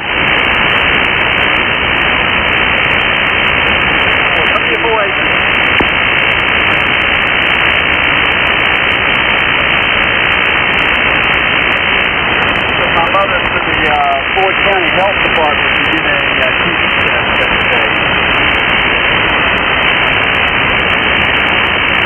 Yeah, the news here, the big news is one of the workers at Lowe's tested positive for COVID. Every woman around here is in a panic. Most of them have been there. Or their husbands have to go there to buy materials or whatever. From where? What store tested positive? Lowe's, hardware. Oh, okay. Yeah, Lowe's. All right. That shocked me was the nurse at the assisted living place said that she wouldn't have to get out of the car. They just have to her do it. They could go in and fill out the forms and they come out of the car. She wouldn't have to go in, but they made her come in. Then after she came in,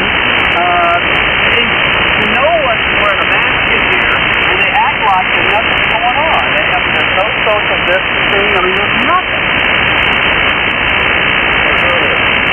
And then you had to wear shares, you had to share pins to fill out the stuff. You know, they had pins laying out. I mean, they're just stupid. And then you had to enter a code, you have to put the code in to get to a door. I mean, it's just like they feel like nothing's going on there. You know, it's interesting, Sherman, and somebody had posted on Facebook, but there was I just can't believe people can't give up on this political posting on Facebook here for a while. It's a political post, and it was like from some doctors and some official government doctors saying that these other doctors were putting out false information about COVID. And, I just had to laugh because, scientists, they can't ever agree for 5 minutes on anything, and if they all do, then they all go running out to see as fast as they can to be the next one that comes in and says all the rest of them are wrong. I mean, they never agreed on anything anyway. What's the big news when two of them tell you two different things? But even the nurse that did the TB thing on her arm, she wasn't wearing a mask. Maybe they're being tested. I don't get it. I think you can say that about the whole thing. Yeah, I think so.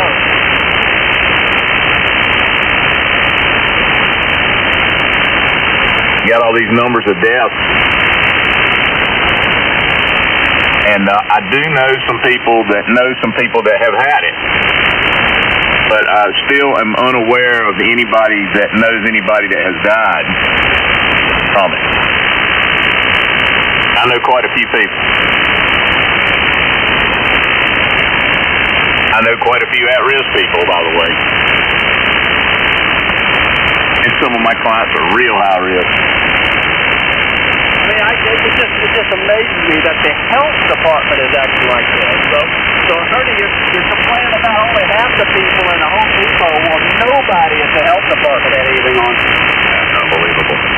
Of course, maybe they can't get it, Sherman, but it doesn't excuse sharing a pen or whatever. Yeah, they had a pen out there. Oh, yeah, you got to fill this thing out. There's a pen laying there that everybody's been done. Well, you got to remember, dude, it wasn't but about 2-3 weeks ago they were telling us that wearing masks and wearing gloves did no good at all, that you just need to keep washing your hands. That was only 2 or 3 weeks ago. Now they're telling us all to wear a mask all the time. Yeah, well, that's why I had some disinfection for every time my mother, got up and did anything. I made her, wash her hands with disinfection, and we washed her hands when we left. My mother-in-law is in an assisted living facility, and COVID is running through there, and a bunch of people have spilled over already. So there you go. So now I know somebody. Yeah, she's sequestered in her room. She hasn't been out of bed in a month now. Can't move, can't get up. Just, he's got her locked in there. Oh, man, I'm sorry to hear that. Anybody else hearing that alien pushing it in the ride.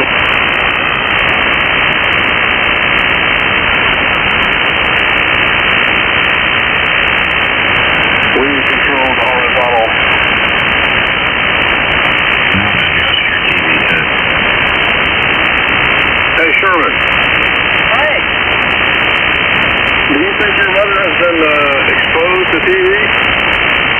No, but it's required by the state that she do this. Alright. Before I could work at Grady Hospital, on the radios, I had to get a TB test.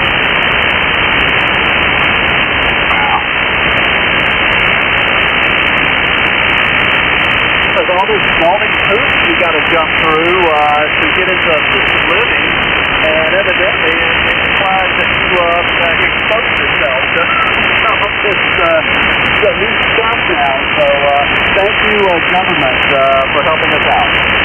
I'm pretty good at exposing myself. I exposed myself this morning in the backyard.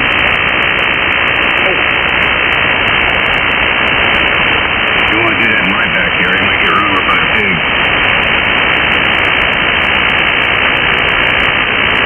You might take one look and fall in love. Four-legged Rosie O'Donnell.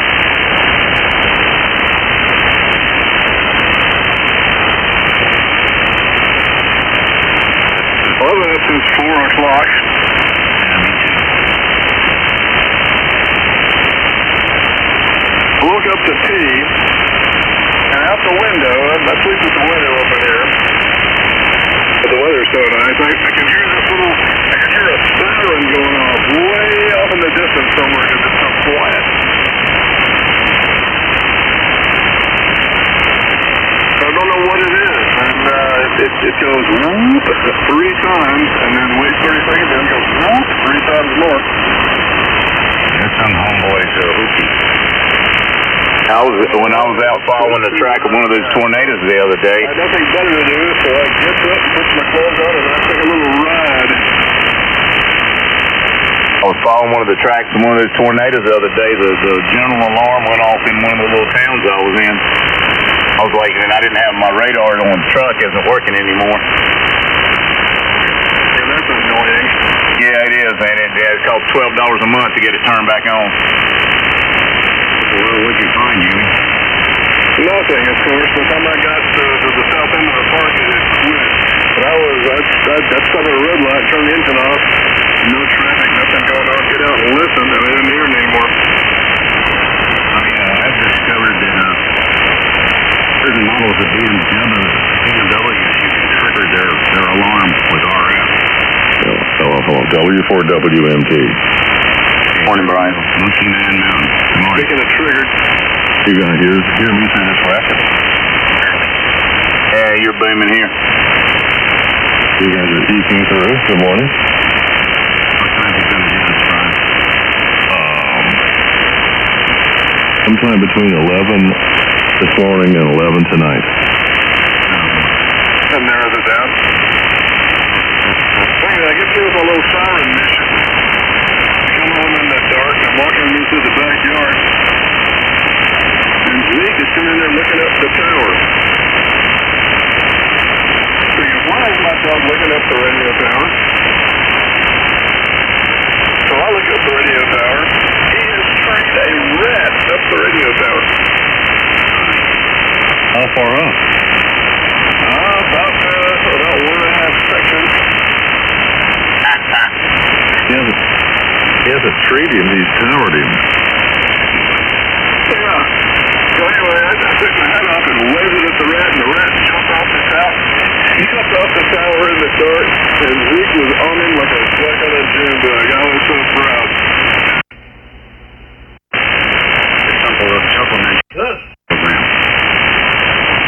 He didn't even kind of shoot on it.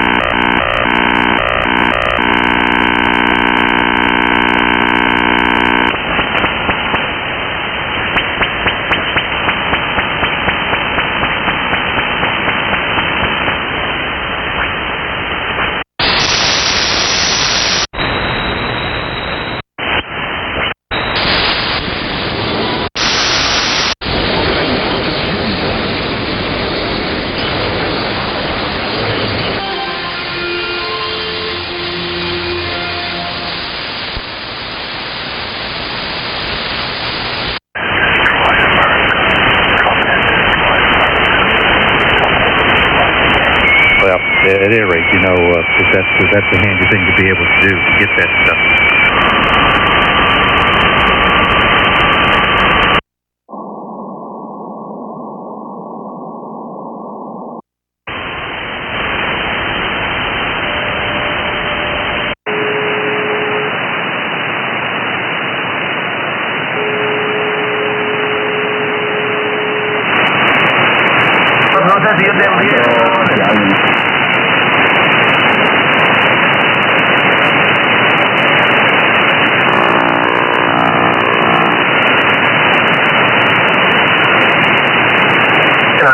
A ver, si se lleva el dipodo lo dejo, si no, no. Digo, si se lleva el cuadro, pero el cuadro está muy poderoso, oyen.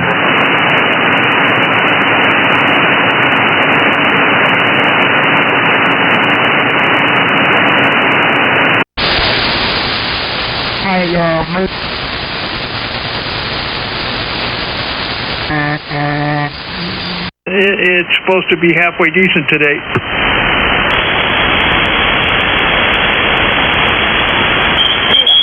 Well, hell, it don't matter. Of evil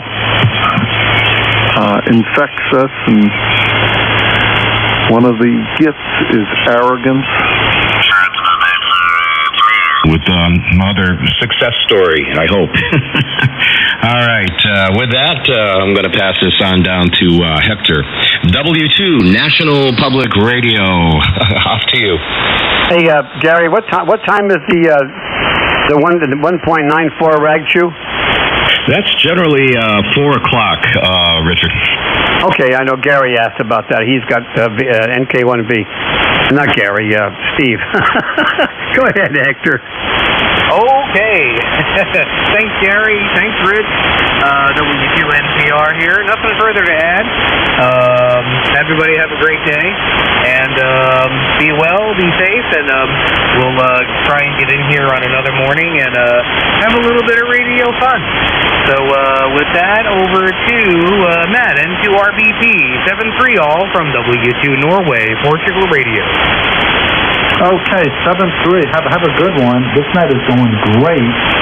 You know, I've been doing my other hobbies and stuff, you know, and, you know, I can't do my other one, don't go to the range because everything is closed. So I got sitting here a balance transfer 9-1. I got a random wire, but some bands, even though it's outside now, it will come back, see back in.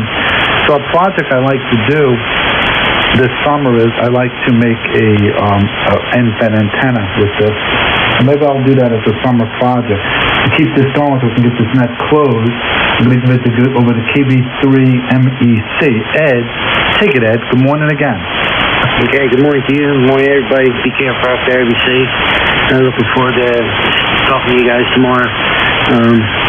Over to KT4, Foxtrot, Oscar Victor, William. KT4 FOB? Yeah, I had my Vox off. Sorry. This is KT4FOB. Setting through everybody. Have yourself a fine day. And all that kind of stuff. W2FBS KT4FOB. Okay, real good, Will. You take care. Everybody else take care. I need to get myself together and get the garbage out. And Brenda wants to go to Costco today. The first time she'll go shopping in over a month. She feels that she's going to wear a mask and a few other things, so I will not go in the store, but she can. She doesn't have the problem with her lungs like I do. With that, are there any further comments before we close? Richard, I misplaced my hand switch. You have a good day, K3FEC. I didn't think you checked out, Ted. That's all right. Good morning to you and everybody else listening. We'll talk to you all tomorrow. W2FBS, beautiful downtown West Webster on the shores of Lake Ontario. We'll close the 3838 Breakfast Club this morning. Take care of yourselves. Take care of each other. Wash your hands. Stay away from everybody else around you. Wear a mask. We'll see you all tomorrow. W2FBS will be clear and we'll be QRT. Good morning, all. 73, everybody. WA2, WAP. All right, Dave. Good morning. Yeah, I'm a little late here. I don't feel too hot, so I didn't get in too early. Have a good day there, buddy, and be careful at Costco. You know, they may put you on the shelf for sale. They might, but I'm not worth much. 73, buddy. See ya. KC1JZR, KD4FOV. KD4FOV, KC1JZR. Hey, I finally figured out the reason why I've been calling you guys on 3800 and getting no response. You have moved bands. Oh, yeah, them guys keep changing it up, and it drives me nuts too because I have to, retune and retune. It's like, okay, pick one and just we'll stay there. So I kind of hope they're staying at the 1940 if they're going to do 160. But yeah, usually if it's 80, it's 3800. So and I'm pretty sure that's when we're on and we're going to do that band. It should be 3800. So you can keep checking in on us there. I'll let you know. Yeah, I appreciate that, but I'm going to try to get something up for 160. It'd probably just be a resonant dipole. Should be, okay. Oh, yeah, I think so. I mean, you know what I've got here. I'm just running something on the short side, but for some reason the tuner seems to make it work. So I'm enjoying that, and not overheating anything, thank goodness. But yeah, that would be good to hear you on there, Will. Okay, Gary, good luck with your endeavors today. I'm going to get busy myself. KD4FOV, 7-3, buddy. All right, 7-3 to you, and good luck with the trout. Enjoy that, and we'll talk to you again real soon. KC1JZR, clear with KD4FOV, and I think I'll be listening around the bands here. And to RBB. Go ahead. Debbie to NCR. You still on the air, Hector?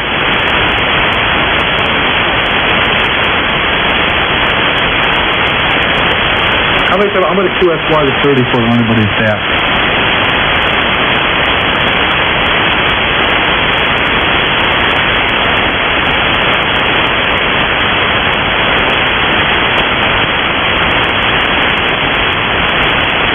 And to RB, into RB, to RT, going back to the local theater repeat.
I think the watt meter's off just a little bit.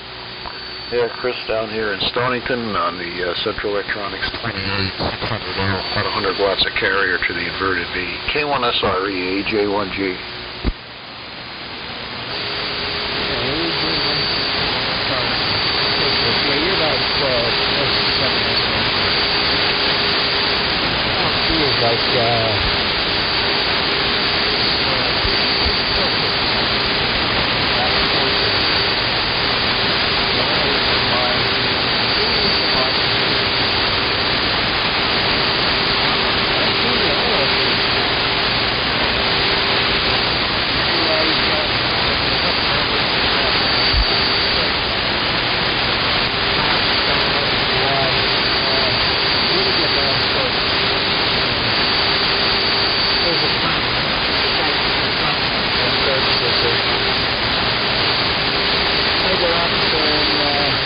Take a check.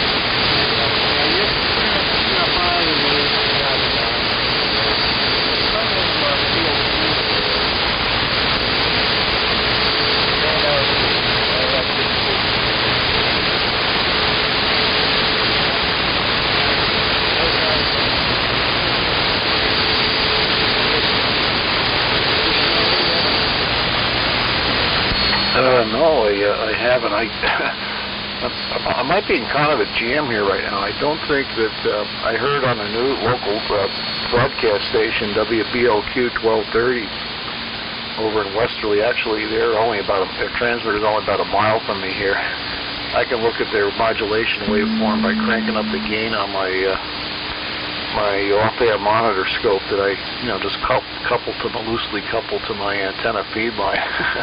But at any rate, they were saying like places I like to go, like Watch Hill Point Lighthouse. They are not permitting out-of-staters to park there.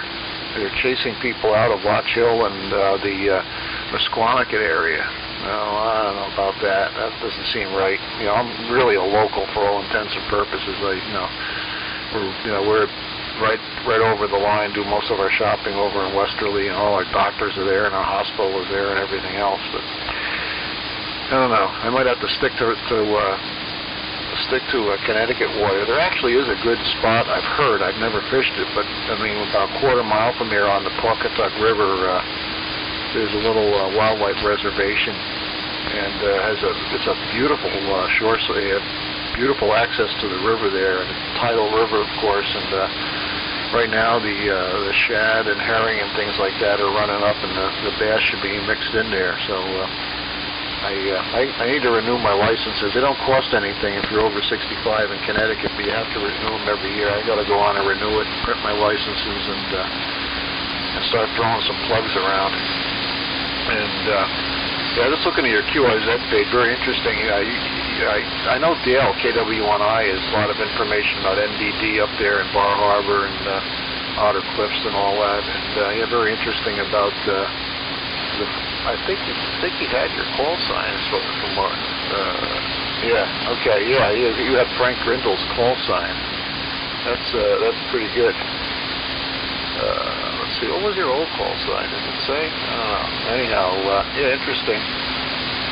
Yeah, I wondered, I don't have the antenna configured. If I had my inverted L up, I've got a vertical here, quarter-way vertical for 40, but I also add a top section to a sloping L section. And it plays very well for DX on this band to Europe.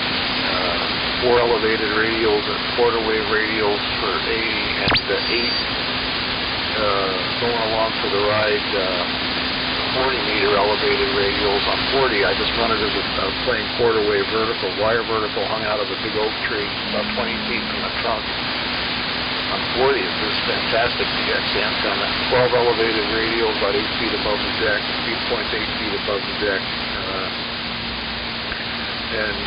I do notice that, like, once up to Maine, I'm much better with the inverted L on 80 than the inverted V I'm on now. For example, during the Lonely Guys, I can never hear stunts.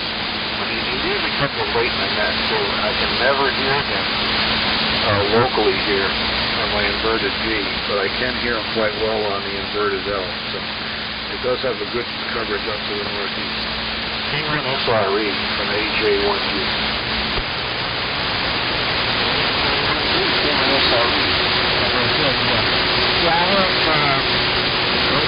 Frederick Grindle, we told him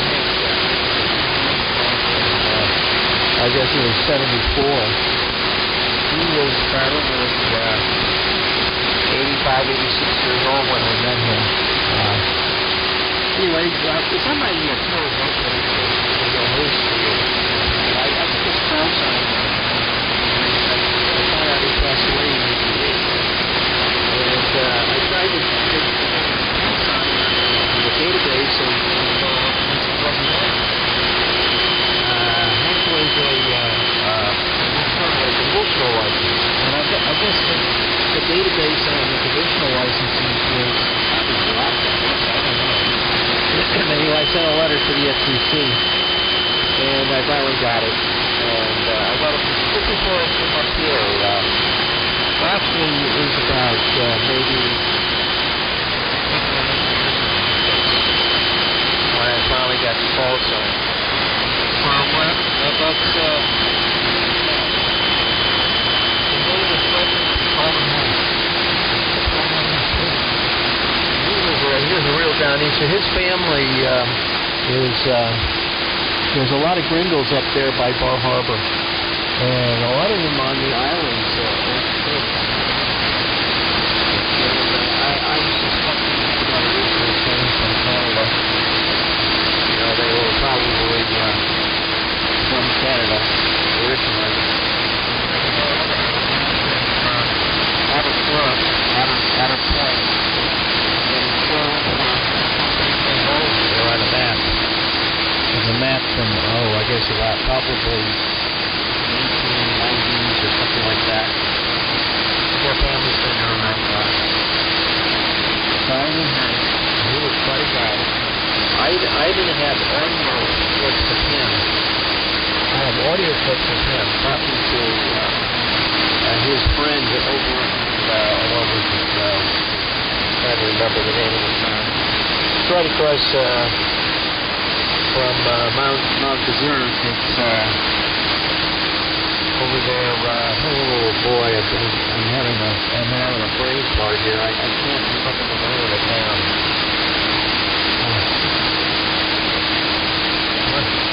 I'll probably remember at 2 o'clock in the morning. Anyway, so he was a great guy. What a subtle instrument from local station was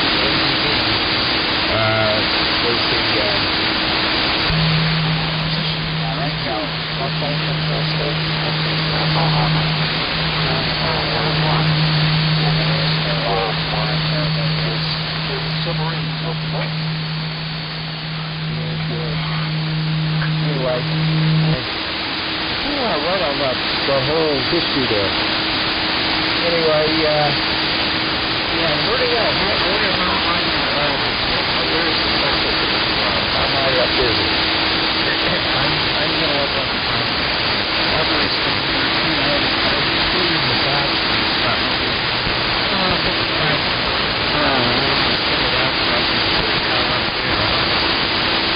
I built an OMAX network I guess about 8 years ago, and this is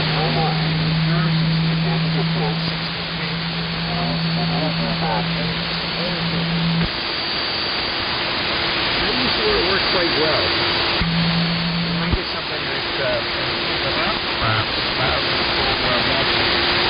the 160 or that's what I have here. I'm top here. These are new motors. Most motors got a motor on the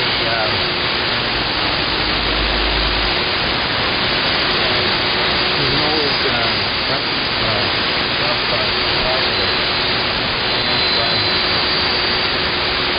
and the motor's no longer working.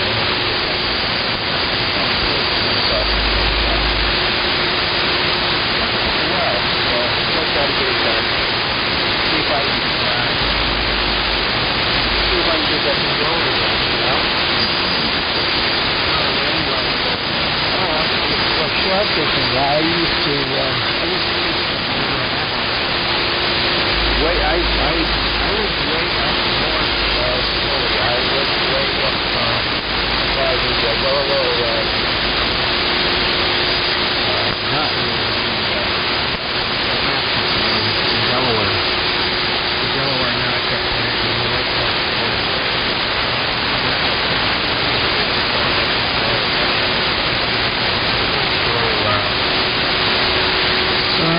let's see, I fish for smallmouth bass and striper and stuff or something come up there. And March, usually by the end of March. Forsythia is blooming, that's when the shattering is out there.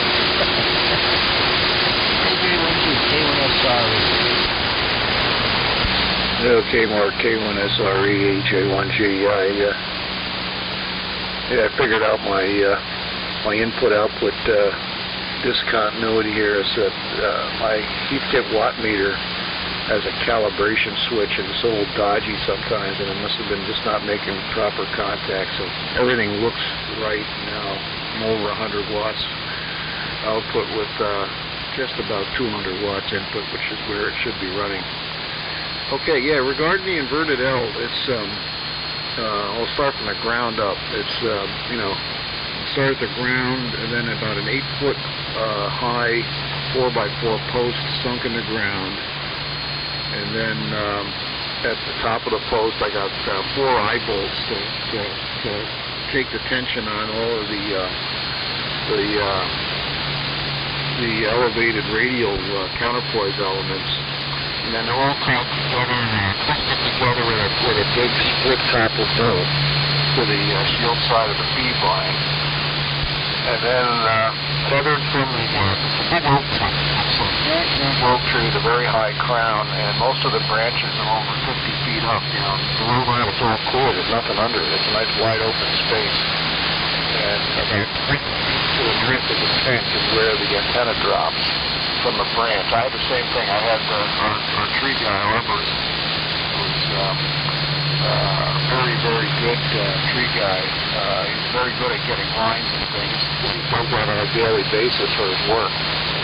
And he was here in December trimming out a bunch of our trees, mainly a bunch of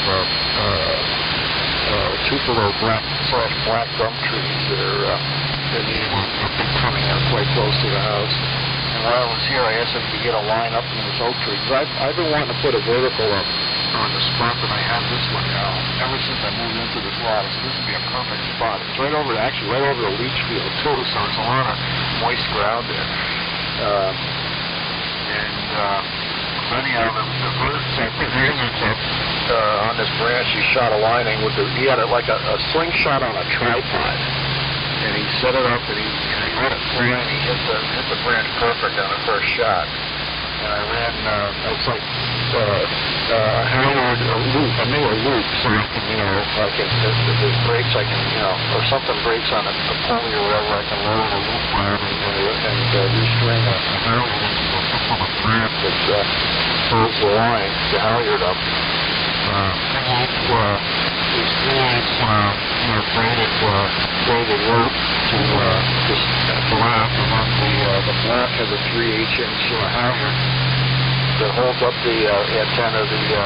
There's just enough room to make above the 8-foot feed point above ground to get a quarter wave 35-foot vertical element for 40. And then I've got 12 radials that are nominally a little bit longer than a quarter wave on 40, spread out to various trees and bushes and other birdhouse posts and things like that. And then to make it run on 80, I can, because of the vertical wire elements on a halyard, I can just raise and lower it.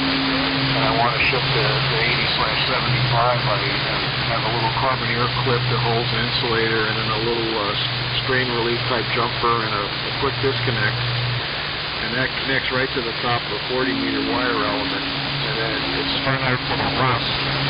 Now for the rust, right across, like a foot beyond the fence at the property line of my neighbor's yard, I got permission from him. Big tall stand of bamboo there on his side of the fence.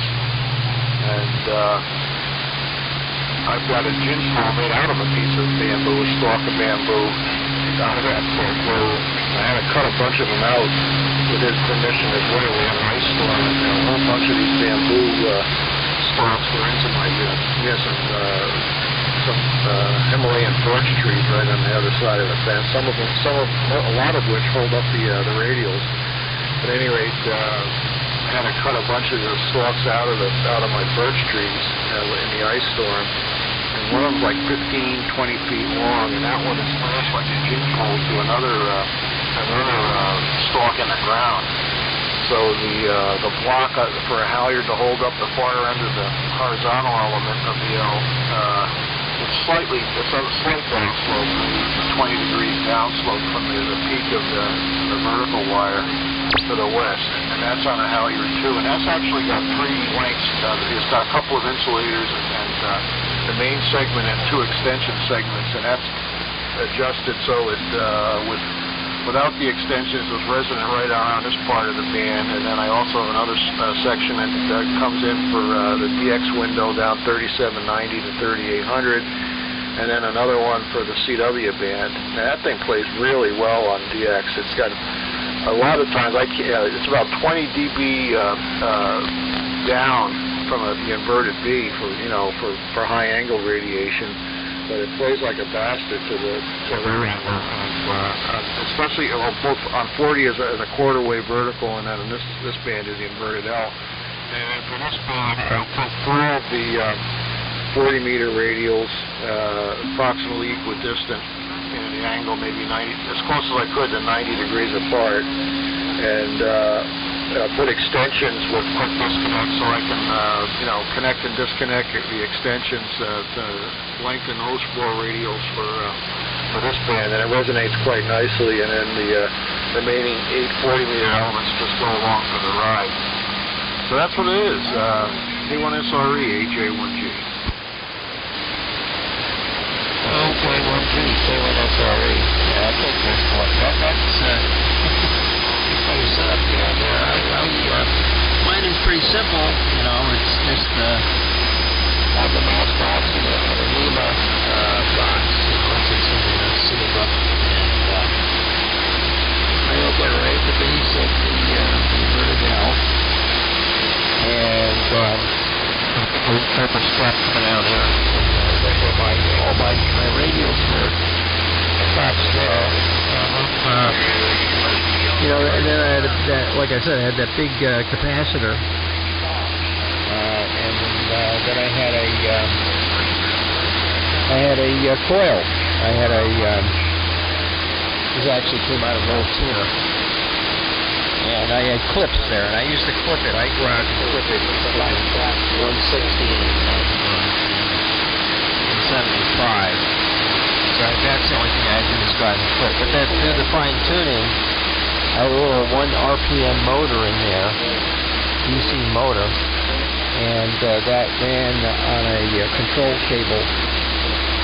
And I could actually read and then I put that the cable from the antenna on a SWR meter, a bridge, and then I would read the SWR. They tune it right down to 0. 1 to 1, I should say, and that's how I operated it.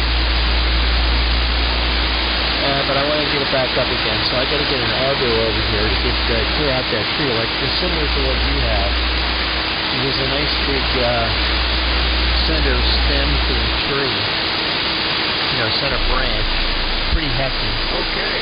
But I think I can get a wire up there also with so I can pull it up and down, and maybe even change elements or whatever. So, I get that done. We did the Zoom thing last night. That was fun. I missed some of you guys. But, and five of us in there. We had a good time. It sounded like got to show each other toys and stuff. No comment.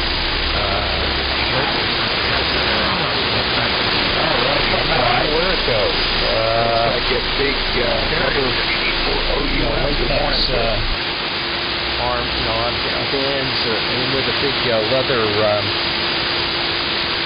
cup on the end of it, and I put 12-ounce. I can shoot. I usually do, if I go up to a heavy tree, I shoot 12 ounces, and I can get that thing up about 85 feet if I need to. I had it up that high before. And you just pull that sucker down, and I got like a little trigger on the bottom of the pole. I pull it down as far as I can get it, aim it, and it goes where you want it. It's pretty good. And yeah, I've had that for quite a while actually. It's called a big shot. They sell them if you go into like what's their name? There's a couple arborist magazines that are out there, and they sell them. So I have a set here. It's got the slingshot plus it's got a I put the laser up where it goes, and I got a trigger that goes on the handle on the pole. Because it's really hard to try to aim that thing if you're holding down that slingshot while you're trying to aim it. It's almost impossible.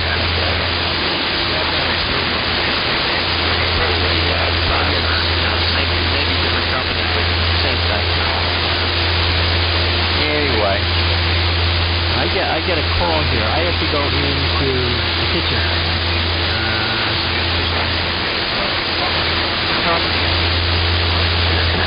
And hope you have a good day there coming up. I have a number of things I have to do. We have some projects I got to get done. So I'm always listening to that. I haven't on with that one. Chatter coming on.